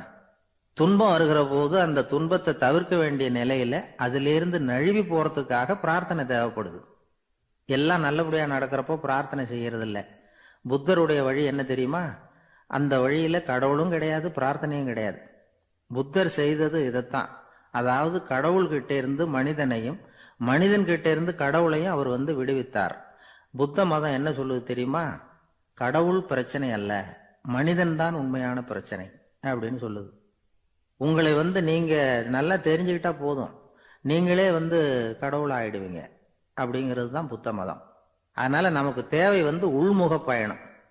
நான் யார் அப்படிங்கிற கேள்வியோட உள்ள போகணும். அங்க போனாதான் தெரியும் நான் அப்படின்னு அங்க யாருமே இல்லைங்கிறது. இதெல்லாம் புத்தர் சொல்லுகிற ஒரு தத்துவம். தத்துவம்னு சொன்னாவே நமக்கெல்லாம் அதை புரிஞ்சுக்கிறது கஷ்டம்தான். நம்ம பொறுத்த வரைக்கும் தத்துவம்ங்கிறதுல 2 வகை உண்டு. ஒன்னு தத்துவம், இன்னொன்னு மகா தத்துவம். தத்துவம்னா என்ன தெரியுமா? கேட்கறவங்களுக்கு புரியப்படாது, அதுதான் தத்துவம். மகா தத்துவம் என்னன்னா சொல்றவங்களுக்கும் புரியப்படாது. அந்த வகையில பார்த்தா இன்று ஒரு தகவலும் ஒரு மகா தத்துவம் தான். ஒரு நாள் ஒரு நண்பரை சந்திச்சேன். உங்க வீடு எதுன்னு உங்களுக்கு தெரியுமா சார்ன்னு. அவர் என்ன ஒரு மாதிரியா பார்த்தார். அப்புறம் சொன்னார், தெரியும் அப்படின்னாரு. சரி, உங்க தொலைபேசி எண் உங்களுக்கு தெரியுமான்னு. அதுவும் தெரியும்னார். உங்க மனைவி மக்கள் யார் யாருன்னு உங்களுக்கு தெரியுமான்னு கேட்டேன். என்ன ஒரு மாதிரியா பார்த்தார். அப்புறம் சொன்னார், அதுவும் தெரியும் சார் அப்படின்னார். சரி, நீங்க யாருன்னு உங்களுக்கு தெரியுமான்னு கேட்டேன். இப்பதான் அவர் முழிக்க ஆரம்பிச்சார். அவர் மட்டும் அப்படி இல்லை, நாம எல்லாருமே அப்படிதான். எதிரில் நிக்கிறது யாருங்கிறது தெரியும், நாம யாருன்னு நமக்கு தெரியாது. உண்மையிலேயே நாம யார்? இந்த கேள்விக்கான பதிலை தான் வாழ்க்கை பூரா நாம தேடிட்டு இருக்கிறோம். புத்தர் என்ன சொல்றாரு தெரியுமா? நீங்க கடவுளை பத்தி கவலைப்பட தேவையில்லை, உங்களை பத்தின கவலை உங்களுக்கு இருந்தா போதும் அப்படிங்கிறார். நான் யார், எனக்கு ஏன் இந்த கவலை அப்படின்னு உங்களை நீங்களே கேட்டுக்குங்க அப்படிங்கிறார். நாம ஏன் கடவுளை படைச்சோம்? அது ஒரு நழுவல் முயற்சியாம், அதாவது தன்னிடமிருந்து தானே தப்பிக்கிற ஒரு முயற்சியாம். இப்படிதான் அதை சொல்றாங்க அறிஞர்கள்லாம். மக்கள் பொய்யான பிரச்சனைகள்ல ஆர்வமா இருக்கிறாங்க, அதுக்கு தீர்வு காணவும் முயற்சி பண்றாங்க. கடவுளை பத்தி விவாதிக்க எல்லாருக்கும் விருப்பம், தன்னுடைய சுயம் பற்றிய பிரஜையே இருக்கிறது இல்ல. ஆகக்கூடிய விஷயம் என்னன்னா, கடவுள் சமாளிப்புக்கு பயன்படுத்தப்படுகிறார். மனவியல் என்ன சொல்லுது தெரியுமா? கடவுள், சொர்க்கம், மறுபிறவி இதை பத்தி எல்லாம் பேச ஆரம்பிக்கிறவங்க யார் தெரியுமா? போருக்கு போறவன், துன்பத்துல சிக்கி கஷ்டப்படுறவன், நோய் படுக்கையில விழுந்தவன், இவங்க தான். நாம அனுபவத்திலேயே பார்க்கிறோமே இதையெல்லாம். கடவுளை துணைக்கு கூப்பிடுறவங்க யாருன்னு கவனிச்சு பாருங்க. பரீட்சை எழுத போறவன், வேலை தேடி அலையிறவன், பண நெருக்கடியில் இருக்கிறவன், விபத்துல சிக்கிக்கிட்டவன், இவங்கெல்லாம் தான். தேர்வுல வெற்றி பெற்றதும் அவரை துணைக்கு கூப்பிடுறது இல்லை, வேலை கிடைச்சதும் அவர் துணை தேவைப்படுறது இல்லை. ஏன் இப்படி? கொஞ்சம் யோசனை பண்ணி பாருங்க. துன்பம் வருகிற போது அந்த துன்பத்தை தவிர்க்க வேண்டிய நிலையில அதிலிருந்து நழுவி போறதுக்காக பிரார்த்தனை தேவைப்படுது. எல்லாம் நல்லபடியா நடக்கிறப்போ பிரார்த்தனை செய்யறது இல்லை. புத்தருடைய வழி என்ன தெரியுமா? அந்த வழியில கடவுளும் கிடையாது, பிரார்த்தனையும் கிடையாது. புத்தர் செய்தது இதைத்தான். அதாவது கடவுள்கிட்ட இருந்து மனிதனையும், மனிதன் கிட்ட இருந்து கடவுளையும் அவர் விடுவித்தார். புத்த மதம் என்ன சொல்லுது தெரியுமா? கடவுள் பிரச்சனை அல்ல, மனிதன் தான் உண்மையான பிரச்சனை அப்படின்னு சொல்லுது. உங்களை நீங்க நல்லா தெரிஞ்சுக்கிட்டா போதும், நீங்களே கடவுள் ஆயிடுவீங்க அப்படிங்கிறது தான் புத்த மதம். அதனால நமக்கு தேவை உள்முக பயணம். நான் யார் அப்படிங்கிற கேள்வியோட உள்ள போகணும். அங்க போனாதான் தெரியும் நான் அப்படின்னு அங்க யாருமே இல்லைங்கிறது. இதெல்லாம் புத்தர் சொல்லுகிற ஒரு தத்துவம். தத்துவம்னு சொன்னாவே நமக்கெல்லாம் அதை புரிஞ்சுக்கிறது கஷ்டம்தான். நம்ம பொறுத்த வரைக்கும் தத்துவம்ங்கிறதுல 2 வகை உண்டு. ஒன்று தத்துவம், இன்னொன்று மகா தத்துவம். தத்துவம்னா என்ன தெரியுமா? கேட்கறவங்களுக்கு புரியப்படாது, அதுதான் தத்துவம். மகா தத்துவம் என்னன்னா சொல்றவங்களுக்கும் புரியப்படாது. அந்த வகையில பார்த்தா இன்று ஒரு தகவலும் ஒரு மகா தத்துவம் தான். ஒரு நாள் காலை நேரம் ஒரு குரு படுக்கையை விட்டு எழுந்திருக்கிறார். உடனே சீடர்களை பார்த்து எல்லாரும் இப்படி வாங்கங்கிறார். எல்லாரும் வர்றாங்க வேகமா. என்னங்க வேணும் உங்களுக்கு அப்படிங்கிற மாதிரி எல்லாரும் குருவை பார்த்தாங்க பயபக்தியோட. குரு அந்த சீடர்களை பார்த்து, இதை பாருங்க, இப்போ நான் ஒரு சிக்கலான விவகாரத்தில் மாட்டிக்கிட்டு இருக்கிறேன், அதை நீங்கள் தீர்த்து வச்சா நல்லதுன்னார். சீடர்களுக்கு ஒன்றும் புரியல. என்ன இது இவர் இப்படி சொல்கிறாரு? நமக்குள்ள எல்லா விவகாரங்களையும் தீர்த்து வைக்கிறவர் நம்ம குருநாதர், அவருடைய விவகாரத்தை நாம் தீர்த்து வைக்கிறதா? ஆச்சரியமாக இருக்குதே, குருநாதருக்கே சிக்கலா அப்படின்னு யோசனை பண்ண ஆரம்பித்தாங்க. இருந்தாலும் ரொம்ப பணிவாக கேட்டாங்க, சுவாமி உங்களுக்கே சிக்கலா? இந்த உலகத்து சிக்கல்களுக்கும் சிரமங்களுக்கும் அப்பாற்பட்டவர் அல்லவா தாங்கள்? அப்படிப்பட்ட உங்களுக்கு சிக்கல்னா அது எப்படி அப்படின்னாங்க. எனக்கு ஏற்பட்டிருக்கிற சிக்கல் அவ்வளவு பெருசு, ரொம்ப பெரிய விவகாரம் அது அப்படின்னார் குரு. கொஞ்சம் விவரமாக சொல்லுங்க அப்படின்னாங்க இவங்க. இப்போ அந்த குரு விவரத்தை சொன்னார். அதாவது நேற்று ராத்திரி நான் ஒரு கனவு கண்டேன். அந்த கனவுல நான் ஒரு பட்டாம்பூச்சியாக மாறிட்டேன். அப்படி மாறி ஒவ்வொரு மலராக பறந்து போய் உட்காந்து தேன் சாப்பிட்டேன் அப்படின்னார். சீடர்கள் இதை கேட்டதும் ரொம்ப திகைச்சு போயிட்டாங்க. என்ன இது, இது ஒரு பெரிய பிரச்சனையா? ஒரு சாதாரண கனவு கண்டதுக்காகவா இந்த காலை வேளையில் நம்மளையெல்லாம் குருநாதர் இவ்வளவு அவசரமாக கூப்பிட்டுருக்கார் அப்படின்னு நினைச்சாங்க. இருந்தாலும் கேட்டாங்க, இதில் என்ன சிக்கல் சுவாமி? கனவுங்கிறது எல்லாருக்கும் வரத்தானே செய்யும் அப்படின்னார் ஒரு சீடர். சீடர்களே, பிரச்சனை அது இல்லை. நான் இன்னைக்கு காலையில் கண்ணு முழிச்சு பார்த்தப்போ நான் நானாக மறுபடியும் மாறிட்டேங்கிறத தெரிஞ்சுக்கிட்டேன். இதில் சிக்கல் என்னன்னா, இப்போ அந்த பட்டாம்பூச்சி தான் நானாக ஆயிட்டதாக கனவு கண்டுகிட்டு இருக்கா அப்படிங்கிறது தான். ஒரு மனுஷன் பட்டாம்பூச்சி ஆகிறதாக கனவு காண முடியுங்கிறப்போ அந்த பட்டாம்பூச்சியும் மனுஷனாக ஆகிறதாக கனவு காண முடியும் இல்லையா? இப்போ எனக்கு யதார்த்த நிலை தெரியணும், எது நிஜம்னு தெரியணும். நேற்று ராத்திரி நான் கண்டது கனவா, அல்லது இது பட்டாம்பூச்சி கண்டுகிட்டு இருக்கிற கனவா? இதுதான் குரு கேட்ட கேள்வி. இதை கேட்டதும் சீடர்கள் ரொம்ப குழம்பி போயிட்டாங்க.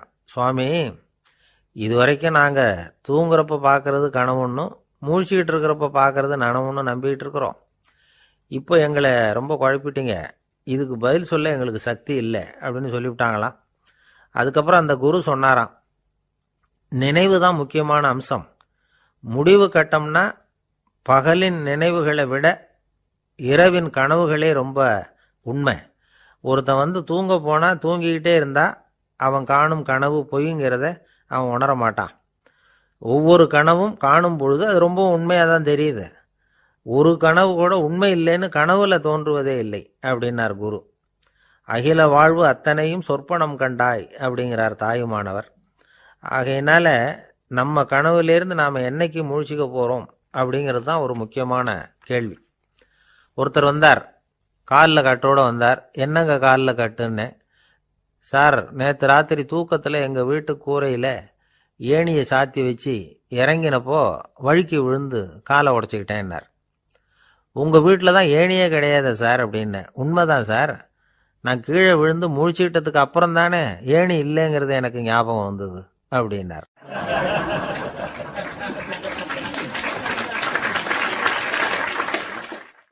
ஒரு ஊர்ல ஒரு குரு இருந்தார், ஜென் குரு. அவரை தேடிட்டு ஒரு மன்னர் வந்தார். வந்தவர் ஜப்பான் மன்னர். தோட்டக்கலையை பத்தி தெரிஞ்சுட்டு போறதுக்காக அவர் வந்தார். எப்படி தோட்டம் அமைக்கிறது அப்படிங்கிறத பத்தி அந்த குரு விவரமா சொல்லி கொடுத்தாரு. ஒரு நாள் 2 நாள் இல்லை, 3 வருஷம் கற்றுக் கொடுத்தார். அதுக்கப்புறம் சொன்னார், நான் கற்றுக் கொடுத்துட்டேன், இனிமேல் நீங்கள் போகலாம், போய் தோட்டம் அமைக்கலாம். அதுதான் உங்களுக்கு பரிசை. தோட்டம் அமைச்ச பிறகு சொல்லி அனுப்புங்க, நான் பார்க்குறேன். நீங்கள் இங்கே என்னவெல்லாம் கற்றுக்கிட்டீங்களோ அதையெல்லாம் அங்கே செயல்முறையில் செஞ்சு காட்டுங்க அப்படின்னு சொல்லி அனுப்பி வச்சார். மன்னர் போனார். அரண்மனைக்கு பக்கத்திலேயே ஒரு பெரிய தோட்டத்தை உண்டு பண்ணினார்.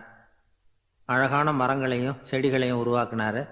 கிட்டத்தட்ட 1000 தோட்டக்காரர்களை பயன்படுத்தி 3 வருஷங்கள் முயற்சி பண்ணி அந்த அழகான தோட்டத்தை உருவாக்கினார். குருகிட்ட இருந்து செய்தி வந்தது, நாளைக்கு தோட்டத்தை பார்க்குறேன் அப்படின்னு.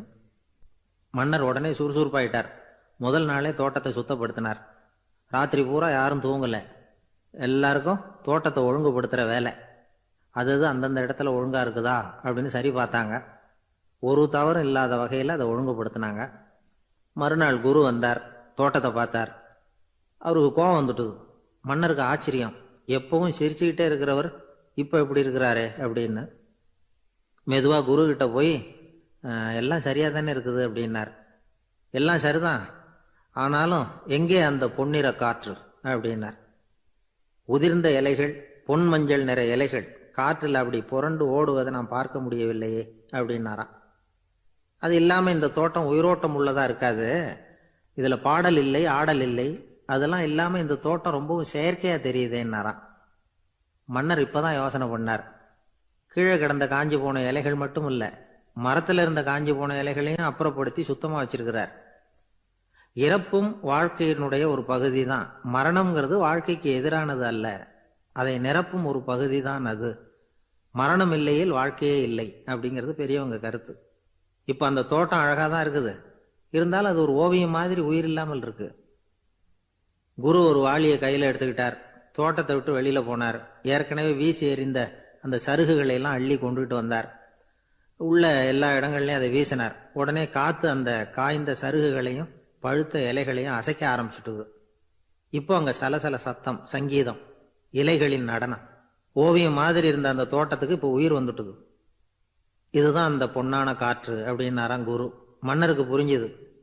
மிகப்பெரிய ஜென் கேள்வி ஒன்று உண்டு. உம்மான் அப்படிங்கிற ஒரு பெரிய குருவை பார்த்து துறவி ஒருத்தர் கேட்டாராம், இலைகள் எல்லாம் கீழே விழுந்து மரங்கள் மொட்டையாக இருக்கும் பொழுது என்ன நடக்கும்? இதுதான் கேள்வி. இதுக்கு உம்மான் சொன்ன பதில் பொன்னான காற்று, தி கோல்டன் விண்ட் அப்படின்னாராம். இதுக்கு என்ன விளக்கம்னா, உன்னுடைய எண்ணங்கள் எல்லாம் உன்னுடைய மனசிலிருந்து கீழே விழுந்து உனது உள்ளுணர்வானது மொட்டையாக நிற்கும் நிலைதான் அது. உனது வேர்களின் அருகில் காற்று வீசுகிறது. எல்லா எண்ணங்களும் உன்னிலிருந்து வெகு தூரத்துக்கு புரண்டு கொண்டே சென்று விடுகிறது. நீ அவற்றை கடந்து விட்டால் நீ அவைகளுக்கெல்லாம் மேலெழுந்து கீழே பார்ப்பவனைப் போல நிற்க ஆரம்பித்து விடுவாய். அதுதான் தியானம் என்பது அப்படின்னு சொல்றாங்க. தியானம்ங்கிறது எண்ணத்துக்கு எதிரானதில்லை. தியானம்ங்கிறது எண்ணங்களை கடந்து செல்வது தான். அதுக்கப்புறம் நாம பொன்னிற காற்றுல ஆட ஆரம்பிச்சிருவோம். இதுதான் பெரியவர்கள் சொல்றது. என்கிட்ட ஒருத்தர் தோட்டம் அமைக்கணும்னு யோசனை கேட்டு வந்தார். எல்லாம் சொல்லி கொடுத்தேன். செடிகள்லாம் செழிப்பா வளரணும்னா வேர் காயாம பார்த்துக்குங்க, தினமும் தண்ணி விடுங்க அப்படின்னு சொல்லி அனுப்பி வச்சேன். ஒரு மாதம் கழிச்சு அவர் தோட்டத்தை பார்க்கறதுக்காக போனேன். போய் பார்த்தா எல்லா செடியும் வாடி கிடக்குது. என்னங்க இப்படி பண்ணிவிட்டீங்கன்னு. நீங்கள் சொன்னபடி தான் செஞ்சேன்னார். என்ன செஞ்சீங்கன்னு கேட்டேன். வேறு காயாமல் பார்த்துக்க சொன்னீங்க, தினமும் ஒரு தடவை எல்லா செடியையும் ஒவ்வொன்றா பிடுங்கி பார்த்து வேறு காயாமல் இருக்கா அப்படின்னு பார்த்துட்டு அதுக்கப்புறம் தண்ணி பாய்ச்சினேன், அவ்வளவுதான் அப்படின்னார். கடற்கரை ஓரமா ஒரு பெரியவர் கையால மணலை கீறிக்கிட்டே உட்காந்துருக்கிறார். என்னத்தையும் தேடிட்டு இருக்கிறது மாதிரி தெரிஞ்சுது. மெதுவா கிட்டத்துல போய் என்னத்தை தேடிட்டு இருக்கிறீங்க அப்படின்னு கேட்டோம். அவரு சாவகாசமா நிமிந்து பார்த்து நிம்மதியை தேடிட்டு இருக்கிறேன்னார். நாங்க ஒரு மாதிரி ஆயிட்டோம். இருந்தாலும் சமாளிச்சுக்கிட்டு, சார் மணல்ல கிழிஞ்சல் தான் கிடைக்கும், நிம்மதி கிடைக்காது அப்படின்னோம். சரி, இன்னைக்கு வசமா நம்மகிட்ட ஒரு ஆள் மாட்டிக்கிட்டார் அப்படின்னு நினைச்சு அவர் பக்கமா போய் உட்காந்துக்கிட்டு கதை சொல்ல ஆரம்பிச்சிட்டோம். ஒரு பெரிய மன்னர் இருந்தார். அவருக்கு எல்லா வசதியும் இருந்தது. இருந்தாலும் ஒரே ஒரு குறை. அது என்னன்னா நிம்மதி இல்லைங்கிற குறை. அரண்மனையில் தினமும் கலை நிகழ்ச்சி, நாட்டியம் எல்லாம் நடந்துக்கிட்டு தான் இருந்தது. இருந்தாலும் நிம்மதி இல்லை. சரி, நிம்மதி எங்கே கிடைக்கும் அப்படின்னு தேட ஆரம்பித்தார். உடனே அதுக்கான முயற்சிகளில் தீவிரமாக இறங்கினார். நாட்டில் உள்ள தத்துவ மேதைகளை எல்லாம் கூப்பிட்டுட்டு வர சொன்னார். எல்லாரும் சேர்ந்தாங்க. அவங்கள பார்த்து நிம்மதி எங்கே இருக்குது அப்படின்னு விசாரித்தார். அவங்களுக்கு அது தெரிஞ்சால் ஏன் இப்படி ராஜா முன்னாடி நின்றுட்டு இருக்க போகிறாங்க? ராஜாவோட கேள்விக்கு ஒவ்வொருத்தரும் ஒவ்வொரு மாதிரி விளக்கம் கொடுக்க ஆரம்பிச்சிட்டாங்க. எந்த பதிலும் ராஜாவுக்கு திருப்தி அளிக்கக்கூடிய அளவுக்கு இல்லை. சரி, போயிட்டு வாங்கன்னு சொல்லி அவங்களெல்லாம் அனுப்பி வச்சுட்டார். ஒரு நாள் அவர் மாளிகையில் உப்பருகையில் நின்றுக்கிட்டு இருக்கிறார். அந்த சமயத்தில் தெருவில் ஒரு பிச்சைக்காரன் ரொம்ப உல்லாசமாக பாட்டு பாடிக்கிட்டே போய்கிட்டு இருக்கிறான். குரலில் ஒரு சந்தோஷம், நடையில் ஒரு மிடுக்கு. அவங்ககிட்ட கொஞ்சம் கூட கவலை இருக்கிறதா தெரியல. உடனே ராஜா இதை பார்த்தார். ஏவலாளிகளை கைதட்டி கூப்பிட்டார். உடனே ஓடி போய் அந்த பிச்சைக்காரனை இங்கே அழைச்சிட்டு வாங்கன்னு உத்தரவு போட்டார். இவங்க உடனே ஓடி போய் அவனை கூப்பிட்டாங்க. அரண்மனைக்கு வாழ்ந்தாங்க. அவன் வரல. அரண்மனைக்குள்ளே அடி எடுத்து வைக்க மாட்டேன்னு சொல்லிவிட்டான். ராஜா கிட்ட விஷயத்தை சொன்னாங்க. அவருக்கு ரொம்ப ஆச்சரியம், இப்படி ஒரு ஆள் இருக்கிறானா அப்படின்னு. சரி, அவன் என்னதான் சொல்கிறான் அப்படின்னு விசாரித்தார். இவங்க மறுபடியும் தெருவுக்கு போய் கேட்டாங்க. என்னை பார்க்கணும்னா ராஜா விருப்பப்பட்டார்னா அவரை வேணும்னா இங்கே வர சொல்லுங்க அப்படின்னு சொல்லிவிட்டான். அதை ராஜா கிட்ட சொன்னாங்க. அவருக்கு கோபம் வரல. இவ்வளவு சுதந்திர உணர்வோடு இருக்கிறவன் சாதாரண ஆளாக இருக்க முடியாது அப்படின்னு நினைச்சார். உடனே கிடுகிடுன்னு இறங்கி தெருவுக்கு வந்தார். பிச்சைக்காரங்கிட்ட போனார். நீ கவலைப்படாமல் சந்தோஷமாக பாடிக்கிட்டு போறியே, அது எப்படி முடியுது உன்னால அப்படின்னு கேட்டார். ஏன் அப்படி கேட்குறீங்கன்னு அவன், அதுக்கு இல்லை, எனக்கு அரண்மனையில் எவ்வளவோ சுகபோகங்கள்லாம் இருக்குது, இருந்தாலும் நிம்மதி இல்லை. இது ஏன்னு எனக்கு தெரியல. இந்த தேசத்தில் உள்ள அறிஞர்களை எல்லாம் கூப்பிட்டு கேட்டு பார்த்துட்டேன், அவங்களுக்கும் தெரியல. உன்னை கேட்டால் தெரியும்னு நினச்சேன், அதனால தான் சந்திக்கிறதுக்கு ஆசைப்பட்டேன். ஆனால் நீ வரமாட்டேன்னு விட்டியே அப்படின்னார். பிச்சைக்காரன் கடகடன்னு சிரிக்க ஆரம்பிச்சிட்டான். மகிழ்ச்சிக்கும் உங்களுக்கும் தடையாக இருக்கிறது இந்த மாளிகை தான். இதை விட்டுட்டு வெளியில் வந்துட்டா நிம்மதி தேடிட்டு வந்துடும்னா.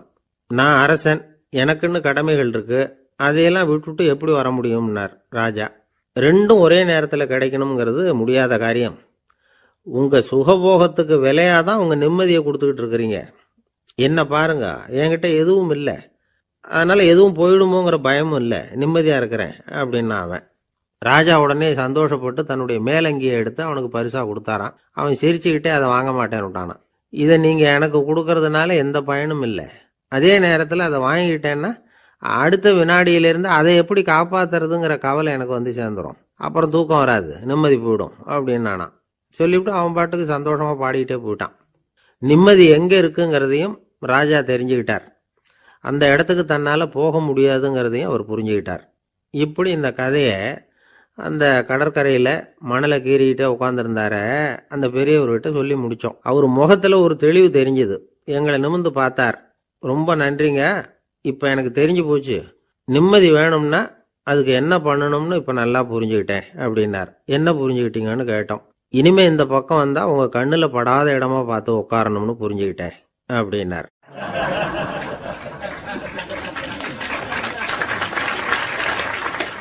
அப்படின்னாராம். ஒரு ஆள் இருந்தார். அவரு தன்னை ஒரு குருன்னு சொல்லிக்கிட்டார். மௌன குரு, வாயை திறக்கிறது இல்லை. அவருக்கு 2 சீடர்கள் உண்டு. இவங்க தான் வர்றவங்க கிட்ட பேசுவாங்க, விளக்கம் கொடுப்பாங்க. ஒரு நாள் இந்த சீடர்கள் 2 பேரும் எங்கேயோ வெளியில போயிட்டாங்க. அந்த நேரம் பார்த்து ஒருத்தர் அங்க வந்தார். குரு கிட்ட போனார். குருவே, புத்தர்னா என்ன அப்படின்னு கேட்டார். குருவுக்கு ஒன்றும் புரியல. அவர் உண்மையான குருவா இருந்தாவில் புரியும். திருன்னு முழிக்க ஆரம்பிச்சார். இந்த நேரம் பார்த்து இந்த சீடர்களும் எங்கேயோ போயிட்டாங்களே, என்ன பண்றது, உதவிக்கு யாராவது கிடைக்க மாட்டாங்களா அப்படின்னு அப்படி சுற்றுமுற்றும் பார்த்தார். வந்தவர் இதை கவனிச்சார். ஏதோ புரிஞ்சுக்கிட்டவர் மாதிரி அடுத்த கேள்வியை கேட்டார். தர்மம்னா என்ன சுவாமி அப்படின்னார். குருவுக்கு ரொம்ப சங்கடமா போச்சு. நம்ம நிலைமை இப்படி ஆயிட்டுதே, இக்கட்டில் விட்டுட்டு போயிட்டாங்களே எங்கேயோ, இப்படி மாட்டிக்கிட்டோமே அப்படின்னு சொல்லி விட்டத்தை பார்த்தாராம். அப்புறம் குனிஞ்சு தரைய பார்த்தார். அப்படியே உட்காந்துட்டார். வந்தவர் உடனே அடுத்த கேள்விக்கு போயிட்டாராம். தியானம்னா என்ன சுவாமின்னாராம். பாவம் என்ன பண்ணுவார் அந்த குரு, பேசாம கண்ணை கெட்டியா மூடிக்கிட்டார். இது ஏதடா வம்பா போச்சுன்னு. இவர் இப்படி பண்ணா கூட வந்தவர் சளைக்கல. இன்னொரு கேள்வியும் கேட்டார். ஆசீர்வாதம்னா என்னன்னாராம். இவர் பார்த்தார், இப்படியே போனா இவர் கேள்வி கேட்கறத நிறுத்த மாட்டார்னு நினைச்சுக்கிட்டு எனக்கு ஒண்ணுமே தெரியாதுங்கிற பாவனையில 2 கையையும் விரிச்சு காட்டினாராம். வந்தவர் முகத்துல மகிழ்ச்சி, மன நிறைவு, ஏதோ எல்லாம் புரிஞ்சுக்கிட்ட ஒரு மாதிரி அங்கிருந்து புறப்பட்டு போனார். வழியில அந்த குருவோட சீடர்கள் 2 பேரையும் சந்திச்சார். உங்க குருவை நாங்க பார்த்துட்டு வரோம் அப்படின்னாராம். இவரு என்ன நடந்ததுன்னு கேட்டிருக்காங்க அவங்க. இவர் விவரமா சொன்னாராம். உங்க குரு தெரியுமா, எப்பேற்பட்ட ஞானி தெரியுமா, புத்தர்னா என்னன்னு கேட்டேன். அதுக்கு அவர் அப்படியும் இப்படியும் பார்த்தார். அதுக்கு என்ன அர்த்தம் தெரியுமா, மக்கள் புத்தரை அங்கேயும் இங்கேயும் தேடுறாங்க, உண்மையில அவர் அங்கேயும் இங்கேயும் தேடி கண்டுபிடிக்க முடியாது அப்படிங்கிறத அவர் செய்கை மூலமா உணர்த்தினார். அதுக்கப்புறம் தர்மம்னா என்னன்னு கேட்டேன். ஒரு மேலையும் கீழையும் பார்த்து தர்மம் சமமானது, அதுல உயர்வு தாழ்வு இல்லை அப்படிங்கிறத உணர்த்தினார். அதுக்கப்புறம் தியானம்னா என்னன்னு கேட்டேன். கண்ணை மூடிக்கிட்டார். கண்ணை மூடி காணும் அற்புதம் அதுங்கிறத புரிஞ்சுக்கிட்டேன். கடைசியா ஆசீர்வதிக்கப்படுறது பத்தி கேட்டேன். கைகளை நீட்டி உதவுறது தான் அது அப்படிங்கிறத 2 கையையும் விரிச்சு உணர்த்தினார். எவ்வளவு பெரிய மகான் அவரு அப்படின்னு சொல்லிவிட்டு அவர் பாட்டுக்கு போயிட்டார். சீடர்கள் அதுக்கப்புறம் மெதுவா குரு கிட்ட வந்து சேர்ந்தாங்களாம். அவங்கள பார்த்ததும் குருவுக்கு கோபம் வந்துட்டுது. அடே பாவிகளா, எங்கடா போய் தொலைஞ்சிங்க, நான் ஒரு ஆளுகிட்ட மாட்டிக்கிட்டு என்ன பாடுபட்டிருக்கேன் தெரியுமா அப்படின்னாராம். இது மாதிரி தான் சாதாரண மனிதர்களின் புற வேடங்களில் மயங்கி போயிடுறோம். அவங்க பேச்சு, செய்கை, பார்வை இதுல எல்லாம் ஏதோ பெரிய தத்துவம் இருக்கிறதாக நினைச்சுக்கிறோம். உண்மையிலேயே அந்த தத்துவங்கள் யாருக்கு சொந்தம்? அவங்களுக்கு இல்லை, நமக்கு தான் சொந்தம். நாம தானே அதை கற்பிச்சுக்கிட்டோம். நம்மை நாம அடையாளம் கண்டுக்கிறது இல்லை, நாம யாருங்கிறது நமக்கு புரியறது இல்லை. அதுதான் இன்னைக்கு நடக்கிறது. அதனாலதான் அடுத்தவங்களை தேடி ஓடிட்டு இருக்கிறோம். சில வீடுகளில் கூட இது மாதிரி சைகைகள் உண்டு. சில குடும்ப தலைவர்கள் தினமும் காலையில கண்ணை கெட்டியா மூடிக்கிட்டு கை 2ஐயும் சுத்தமா விரிச்சு வச்சுக்கிட்டு உட்காந்து தியானம் பண்றது வழக்கம். எதுக்காக அப்படி பண்றீங்கன்னு ஒருத்தரை பார்த்து கேட்டேன். இந்த மாசம் வாங்கின சம்பளம் பூரா தீர்ந்து போச்சு, இனிமே என் கையில சுத்தமா ஒண்ணும் இல்லை, புதுசா எதுவும் செலவு வச்சுடாத அப்படிங்கறத அப்படி உள்ளங்கை 2ஐயும் விரிச்சு காட்டி அவங்களுக்கு உணர்த்துறேன், அவ்வளவுதான் அப்படின்னா. ஒரு ஊர்ல ஒரு மன்னர் இருந்தார். அழகான அரண்மனையில அவர் இருந்தார். அந்த அரண்மனையை விட அழகா ஒரு மாளிகையை அந்த ஊர்லயே வேற ஒருத்தன் கட்டியிருந்தான். அப்படி கட்டி முடிச்சதுல அவனுக்கு ரொம்ப பெருமை.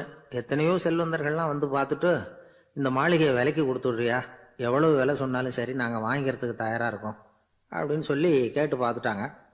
நான் இதை விற்கிறதுக்கு தயாரா இல்லை அப்படின்னு சொல்லிவிட்டான். அவ்வளவு சிறப்பா கலை அம்சத்தோடு அதை கட்டி முடிச்சிருக்கிறான். அதுவே ஒரு பெரிய அரண்மனை மாதிரி இருந்ததுன்னா பார்த்துங்களேன். சுற்றிலும் அழகான பூந்தோட்டம். ஒரு நாள் அவன் எங்கேயோ வெளியூர் போயிட்டு திரும்பி வந்துகிட்டு இருக்கிறான்.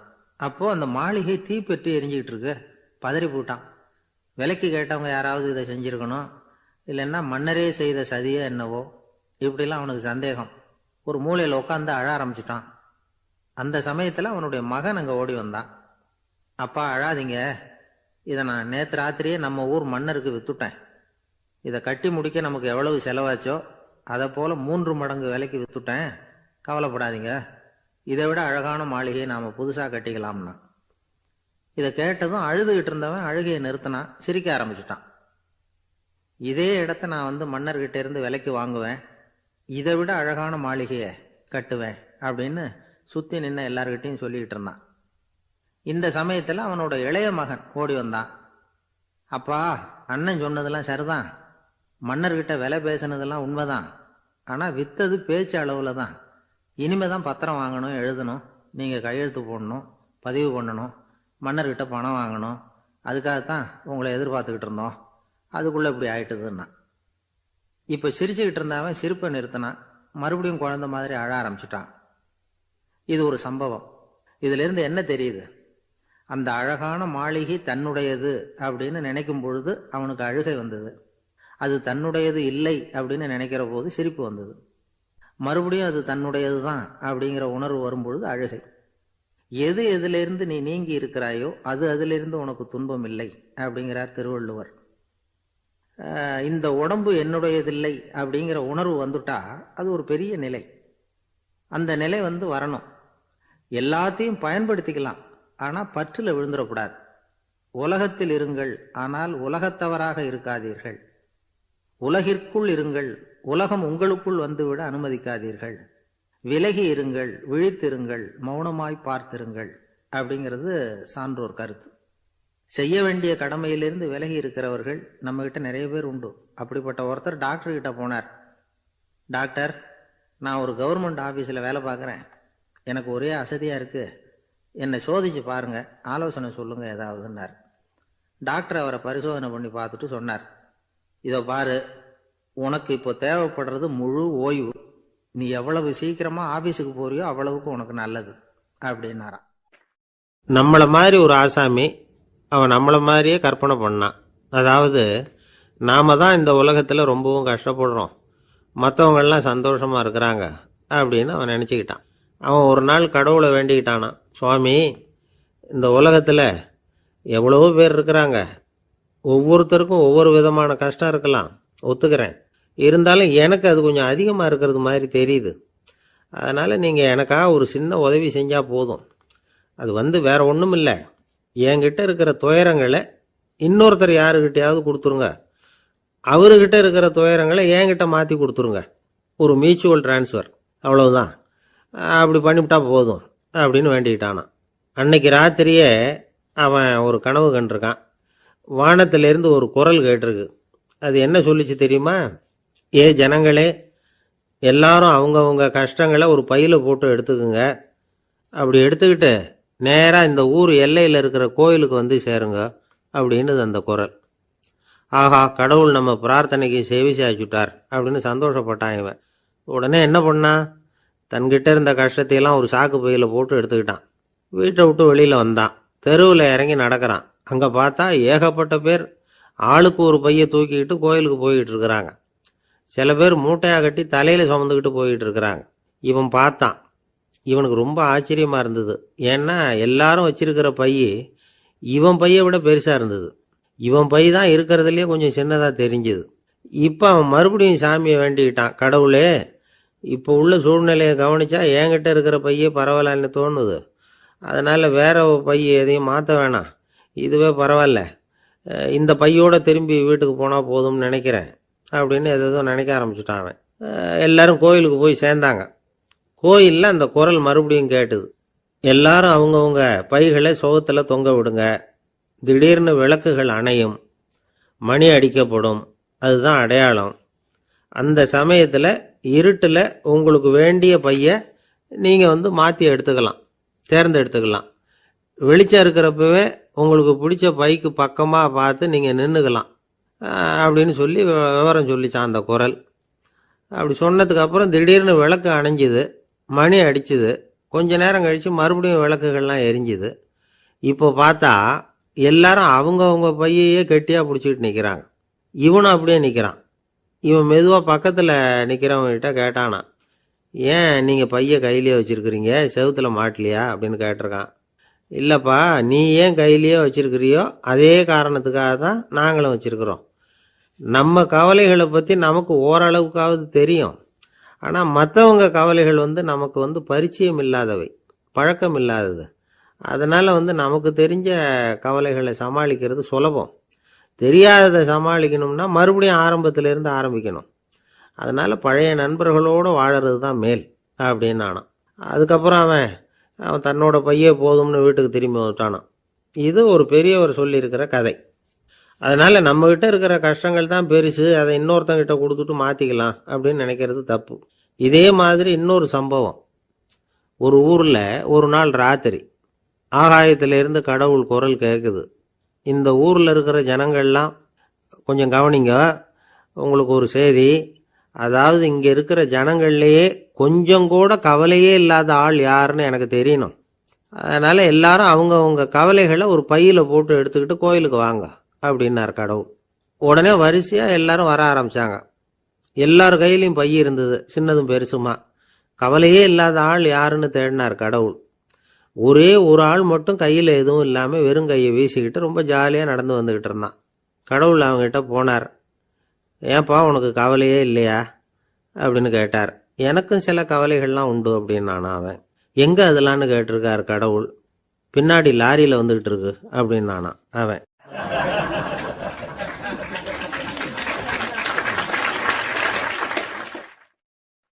இப்போ மேலே எனக்கு அளவு கடந்த அன்பு அப்படின்னு யாராவது சொன்னா அதை அலட்சியமாக நினச்சிடக்கூடாது. அது கொஞ்சம் சீரியஸான விஷயம். அளவுக்கு மிஞ்சினா எதுவுமே இடைஞ்சல் தானே. அன்பும் அப்படிதான். அன்பு அதிகமாக இருந்தால் அது எப்படி கெடுதல் பண்ணும் அப்படிங்கிற சந்தேகம் உங்களுக்கு வரலாம். தசரதன் கதை என்னாச்சு? கைகேயி மேலே வச்சு அளவு கடந்த அன்பு. ராமன் காட்டுக்கு போறாப்புல ஆயிட்டுதுல்ல. தசரதன் எப்பேற்பட்ட அரசன். விஸ்வாமித்திரர் சொல்றார், என்ன மாதிரி முனிவர்களுக்கும் தேவர்களுக்கும் ஏதாவது கஷ்டம் வந்தால் முதல்ல முருகன் கிட்ட போவோம், அப்புறம் பரமசிவனை போய் பார்ப்போம், அதுக்கப்புறம் திருமால்கிட்ட போவோம், அப்புறம் பிரம்மன் இந்திரன் இவங்களையெல்லாம் போய் பார்ப்போம். இவங்களாலையெல்லாம் முடியலன்னா கடைசியில் அயோத்திக்கு வருவோங்கிறார். உன்னை விட்டா வேற கதி உண்டோ அப்படின்னு தசரதனை பார்த்து விஸ்வாமித்திரரே சொல்றார். அப்பேற்பட்ட அரசன் தசரதன் கைகேயி காலில் விழறான். உன் பாதங்களை தொட்டு கெஞ்சி கேட்டுக்கிறேன், ராமனை காட்டுக்கு அனுப்பாதேங்கிறான். தசரதனுடைய இந்த நிலைமைக்கு என்ன காரணம்? அவன் கைகேயி மேலே வச்ச அளவு கடந்த அன்பு தான் காரணம். இப்போ சொல்லுங்க, அன்பா இருந்தாலும் அது அளவுக்கு மீறி போனால் கெடுதல் பண்ணுமா பண்ணாதா? அது மட்டும் இல்லை, அளவு கடந்த அன்பு நீதிக்கும் நியாயத்துக்கும் புறம்பான காரியங்களையும் செய்ய வச்சிரும். தசரதன் மிகச்சிறந்த நீதிமான், தர்மத்துக்கு விரோதமாக ஒரு காரியமும் செய்யாதவன். அப்பேற்பட்டவன் தன்னுடைய மனைவியை பார்த்து என்ன சொல்றான் தெரியுமா? உனக்காக நான் என்ன செய்யணும்னு சொல்லு செய்கிறேன். ஒரு குற்றமும் செய்யாத ஒருத்தனை கொல்லணுமா கொல்றேன். மரண தண்டனை விதிக்கப்பட்ட ஒருத்தனை விடுதலை செய்ய சொல்றியா செய்கிறேன். எந்த பிச்சைக்காரனையாவது கோடீஸ்வரனாக சொல்றியா ஆக்குறேன், அல்லது கோடீஸ்வரனை பிச்சைக்காரன் ஆக்கணுமா ஆக்குறேன் அப்படிங்கிறான். நீதிக்கு விரோதமான இந்த பாவங்களை செய்யறதுக்கு அப்பேற்பட்ட அரசன் எப்படி துணிஞ்சான்?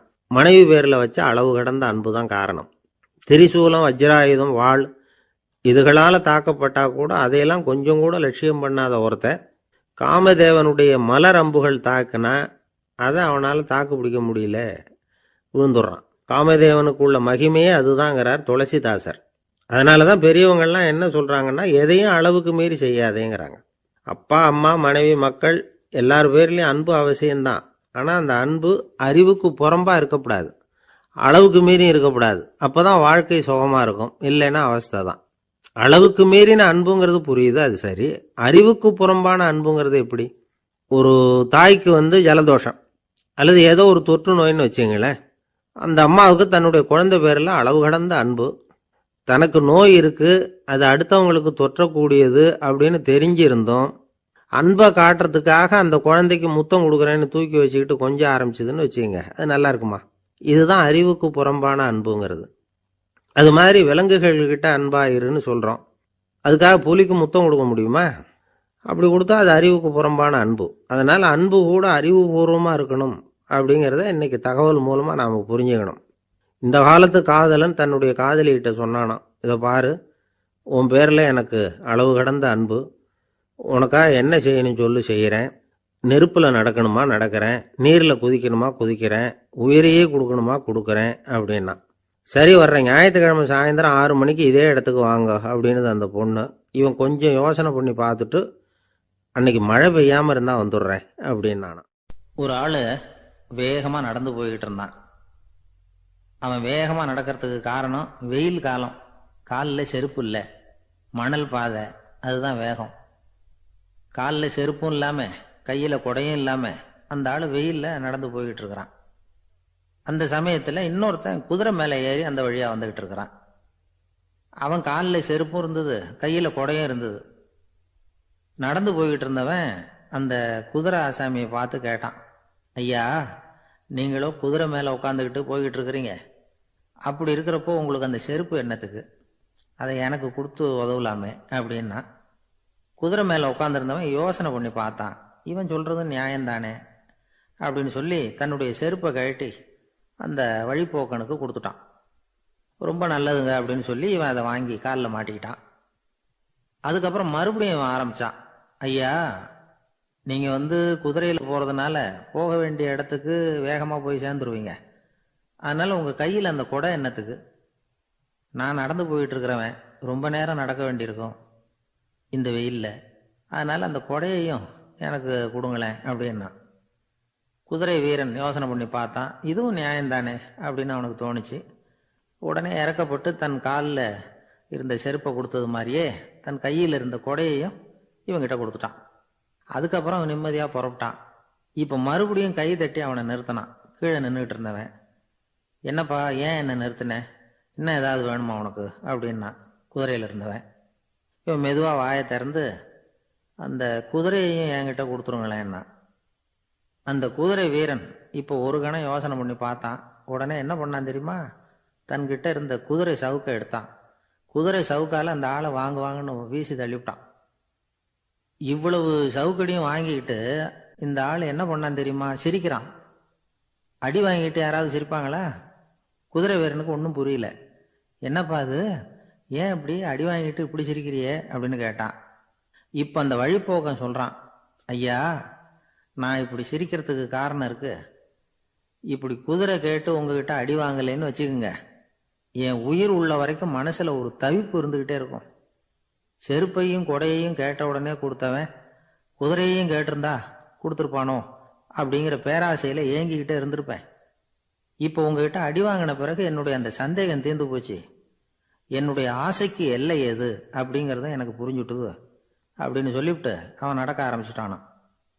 ஆசைக்கும் எல்லை உண்டு அப்படிங்கிறத விளக்கறதுக்காக வாரியார் சுவாமிகள் சொல்கிற கதை இது. இந்த காலத்துலேயும் ஒருத்தன் அது மாதிரி கொடை செருப்போட குதிரையில் போய்கிட்டு இருந்தான். எதிரில் நடந்து வந்தவன், ஐயா உங்கள் கொடையை எனக்கு கொடுங்களேன்னு கேட்டான். உடனே அவன் குதிரையிலேருந்து கீழே குதிச்சு அவனை சாட்டையால் அடிக்க ஆரம்பிச்சிட்டான். இன்னொருத்தர் அந்த வழியாக வந்தவர் இதை பார்த்தார். ஏன்பா அவன் கேட்டான், உன்னால் முடியலன்னா இல்லைன்னு சொல்லிட வேண்டியது தானே, அதுக்காக ஏன் இப்படி அவனை போட்டு அடிக்கிறேன்னு கேட்டார். உங்களுக்கு விவரம் புரியாது சார், காலம் ரொம்ப கெட்டு போச்சு. கேட்டதை கொடுத்தேன்னு வச்சுக்கோங்க, இந்த குதிரையே என்னோடது, அவன் திருடிக்கிட்டு போகிறான் அப்படின்னு என் பேரில் புகார் கொடுக்க ஆரம்பிச்சிருவான் சார் அப்படின்னா. அது எப்படி அவ்வளவு உறுதியாக சொல்கிறேன்னு கேட்டார் அவர். ஏற்கனவே அது மாதிரி ஒருத்தன் பேரில் புகார் கொடுத்துட்டு தான் இந்த குதிரையை நான் தள்ளிட்டு வந்துக்கிட்டு இருக்கிறேன் அப்படி. இன்பம் துன்பம் இது ரெண்டும் சேர்ந்தது தான் வாழ்க்கை. இது எல்லாரும் சொல்லிகிட்டு இருக்கிற ஒரு உண்மை. அது சரி, இது ரெண்டும் வர்றதுக்கு என்ன காரணம்? துறவி ஒருத்தர் யோசிச்சு பார்த்துருக்கார். இன்ப துன்பம் தோன்றுவதற்கு முக்கியமாக 6 காரணங்கள் உண்டு அப்படிங்கிறார் அவர். அது என்னங்கிறத நாமளும் தெரிஞ்சு வச்சுக்குவோமே. இப்போ முதல் காரணம் சுயநலம். ஒரு தாயார் தன்னுடைய சுயநலம் கருதி தன்னுடைய மகன் இன்பமாக இருக்கணும்னு ஆசைப்படுறாங்க. மகனும் அப்படியே ஆசைப்படுறான். அதனால் தாயாரின் இன்ப துன்பங்களை பார்த்துட்டு மகனும் இன்ப துன்பம் அடையிறான். அந்த அம்மாவுக்கும் அதே நிலைமை தான். 2வது காரணம் உறவு. நான் துறவியான பிறகு கூட உறவுங்கிற காரணத்தினால தான் தாயாருடைய சுக துக்கங்களை கண்டு நானும் சுக துக்கம் அடைகிறேன். என் தாயாருடைய நிலைமையும் இதுதான் அப்படிங்கிறார் ஒரு துறவி. 3வது காரணம் என்னன்னா அறிமுகம். எனக்கு அறிமுகமான ஒருத்தரை ரயில் நிலையத்தில் சந்திக்கிறேன். அவர் தன்னுடைய பணப்பையை எங்கேயோ தொலைச்சிவிட்டு வருத்தப்பட்டு இருக்கிறார். நானும் வருத்தப்படுறேன். அந்த சமயத்தில் யாரோ ஒருத்தர் இதுதானே அவங்க பணப்பை அப்படின்னு சொல்லி கொண்டாந்து நீட்டுறார். பணப்பையை தொலைச்சவர் சந்தோஷப்படுறார், நானும் சந்தோஷப்படுறேன். இது அந்த துறவி சொல்கிற அனுபவம். 4வது காரணம் என்னன்னா கருணை. எனக்கு முன்னே பின்னே தெரியாத ஒருத்தனை யாரோ ஒருத்தன் அடித்து காயப்படுத்தி போடுறான். கருணை காரணமாக நான் அதுக்காக துக்கப்படுறேன். 5வது காரணம் எதையும் நம்புறது. ஒரு பசுமாட்டை ஒரு முரணை அடிச்சுக்கிட்டு இருக்கிறான் அப்படின்னு ஒருத்தர் நம்மகிட்ட சொல்கிறாருன்னு வைங்க, உடனே நான் துக்கப்படுறேன். இன்னொருத்தர் அந்த முரணனை போலீஸ்காரங்க பிடிச்சிட்டு போயிட்டாங்கன்னு சொல்லி சொல்கிறார், நான் உடனே சந்தோஷப்படுறேன். 3வதா ஒருத்தர் முதல் 2 பேரும் சொன்னது பொய்யுங்கிறார். அப்போ நான் இன்ப துன்பம் ரெண்டுமே இல்லாமல் நிம்மதியாக இருக்கிறேன். இது ஒரு விதம். அடுத்தது 6வது காரணம் என்னன்னா தன்மயமாகுதல். ஒரு நாவல் படிச்சுக்கிட்டு இருக்கிறோம், அதில் வர்ற பாத்திரங்களோட நாம் ஒன்றி போயிடுறோம். அதில் வர்ற பாத்திரங்கள் சிரிச்சுதுன்னா நாமளும் சிரிக்கிறோம், அது அழுதுன்னா நாமளும் அழறோம். அதெல்லாம் அந்த துறவி சொல்கிற அனுபவ உண்மைகள். இன்ப துன்பம் இது ரெண்டும் தோன்றுவதற்கு சுயநலம், உறவு, அறிமுகம், கருணை, எதையும் நம்புறது, தன்மயமாகிறது, இது எல்லாம் தான் முக்கிய காரணம் அப்படின்னு அவர் சொல்றார். ஆகக்கூடி ஒட்டு மொத்தமாக யோசனை பண்ணி பார்த்தா பிற பொருள்கள் மீது பற்றுதல் காரணமாக தான் நாம் இன்ப துன்பம் அடையிறோம் அப்படிங்கிறத புரிஞ்சுக்க முடியுது. மனுஷன் இன்ப துன்பம் அடையிறதுக்கு 7வது காரணம் கூட ஒன்று உண்டு அப்படின்னு சொல்லிகிட்டே வந்தார் ஒருத்தர். அது என்ன அப்படின்னு கேட்டோம். அதுதான் சார் இந்த நீங்கள் சொல்லிட்டு வர்ற இன்று ஒரு தகவல்னார். எப்படி சொல்கிறீங்கன்னு கேட்டோம். இன்று ஒரு தகவல் கேட்க ஆரம்பிக்கிறப்போ மனசில் இன்பம், ஆரம்பித்த உடனே இது ஏற்கனவே கேட்ட சமாச்சாரமாச்சே அப்படின்னு நினைக்கிறப்போ துன்பம் அப்படின்னு அதுக்கு ஒரு விளக்கம் கொடுத்தார் அவர்.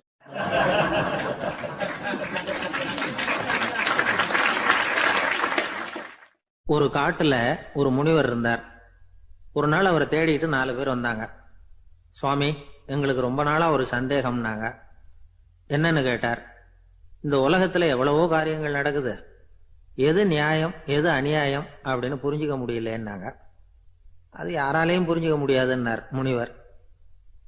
வந்தவங்களுக்கு ஆச்சரியமா போச்சு, ஒரு மாதிரியா பார்த்தாங்க. இதை முனிவர் கவனிச்சார். சரி, புறப்படுங்க என்னோடன்னார். எங்கன்னு கேட்டாங்க. இப்போ உங்க 4 பேரையும் ஒரு புஷ்பக விமானத்துல அழைச்சிட்டு போறேன். இந்த உலகத்துல சர்வசாதாரணமா நடக்கக்கூடிய ஒரு காட்சியை உங்களுக்கு காட்ட போறேன்.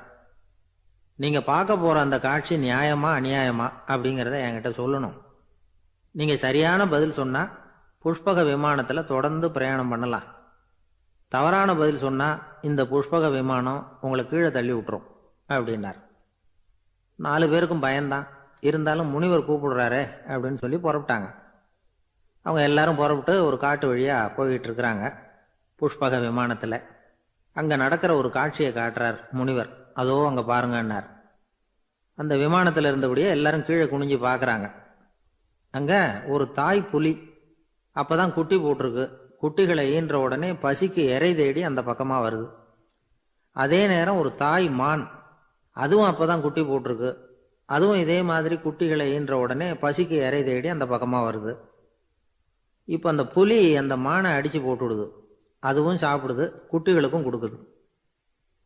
இப்போ அந்த புலிக்குட்டிகள் முகத்துல மகிழ்ச்சி, தாயை இழந்த அந்த மான் குட்டிகள் முகத்துல துக்கம். இப்போ அந்த முனிவர் 4 பேர்கிட்டையும் கேட்கிறார், நீங்க இங்க பாத்தீங்களே, இதுல எது நியாயம் எது அநியாயம்? ஒவ்வொருத்தரா சொல்லுங்க. உங்க பதில் சரியில்லைன்னா இந்த விமானம் உங்களை கீழே தள்ளி விட்டுரும். சொல்லுங்க பார்க்கலாம்னார். முதல்ல ஒருத்தன் சொன்னான், அந்த புலி செஞ்சது சரிதாங்க. அது பசிக்கு அதுதான் ஆகாரம். தன்னுடைய பசிக்கு தானே இறை தேடிக்கிட்டுது. அதில் என்ன தப்பு? அவ்வளவுதான். அதனால புலி செஞ்சது நியாயம்தான் அப்படின்னா. அவ்வளவுதான், அந்த விமானம் அவனை அப்படியே கீழே தள்ளி விட்டுட்டுது. அதனால அவன் கொடுத்த பதில் சரியில்லை அப்படிங்கிறது புரிஞ்சு போச்சு. இப்போ 2வது ஆள் சொன்னான், புலி செஞ்சது பாவம், அந்த தாய்மான் என்ன தப்பு பண்ணிச்சு? இப்போ அந்த குட்டிகளுக்கு யாரு ஆதரவு? அதனால புலி செஞ்சது அநியாயம் அப்படின்னா. அவ்வளவுதான், அவனையும் கீழே தள்ளி விட்டுடுது அந்த விமானம். இந்த பதிலும் சரியில்லை அப்படின்னு ஆயிட்டுது. இப்போ 3வது ஆள் வந்தான். முதல்ல 2 பேர் கீழே விழுந்ததை பார்த்துக்கிட்டு இருந்தான். அதனால அவன் சொன்னான், ரெண்டுமே நியாயம்தாங்க. புலி இறை தேடினதும் இயற்கை, அதுக்கு மான் இறையானதும் இயற்கை. அதனால இதுல ஒன்றும் தப்பு இல்லைன்னா. அவ்வளவுதான், அவனையும் அந்த விமானம் கீழே பிடிச்சி தள்ளி விட்டுது. இப்ப 4வது ஆள் வந்தான். முனிவர் கேட்டார், நீயாவது சொல்லுப்பா, இந்த செயல்ல எது நியாயம்னார். அவன் தெளிவா பதில் சொன்னான். அதாவது என்ன சொன்னான்னா, எனக்கு தெரியல அப்படின்னா. அவனை விமானம் கீழே தள்ளல, சௌரியமா அழைச்சிட்டு போயிட்டுது. இவனும் பிரயாணம் சௌக்கியமா பண்ணானா. ஆக இதுதான் சரியான பதில்ங்கிறத முனிவர் உணர்த்தினார். இந்த கதையிலிருந்து நாம புரிஞ்சுக்க வேண்டியது என்னன்னா, இந்த உலகத்துல எவ்வளவோ காரியங்கள் நடக்குது. அதெல்லாம் ஏன் அப்படி நடக்குதுங்கிறதுக்கு எப்பேற்பட்ட பண்டிதராலும் பதில் சொல்ல முடியாது. தெரியாததை தெரியாதுன்னு ஒத்துக்கிட்டா வாழ்க்கை பிரயாணம் சுகமா இருக்கும். அதனால தேவையில்லாத விஷயங்களை புரிஞ்சுக்கிறதுக்கு நேரத்தை செலவு பண்ணிட்டு இருக்கக்கூடாது. வாழ்க்கையை குழப்பிக்க கூடாது. வாழ்க்கைக்கு தேவையானது என்னவோ அதை மட்டும் புரிஞ்சுக்கிட்டா போதும்.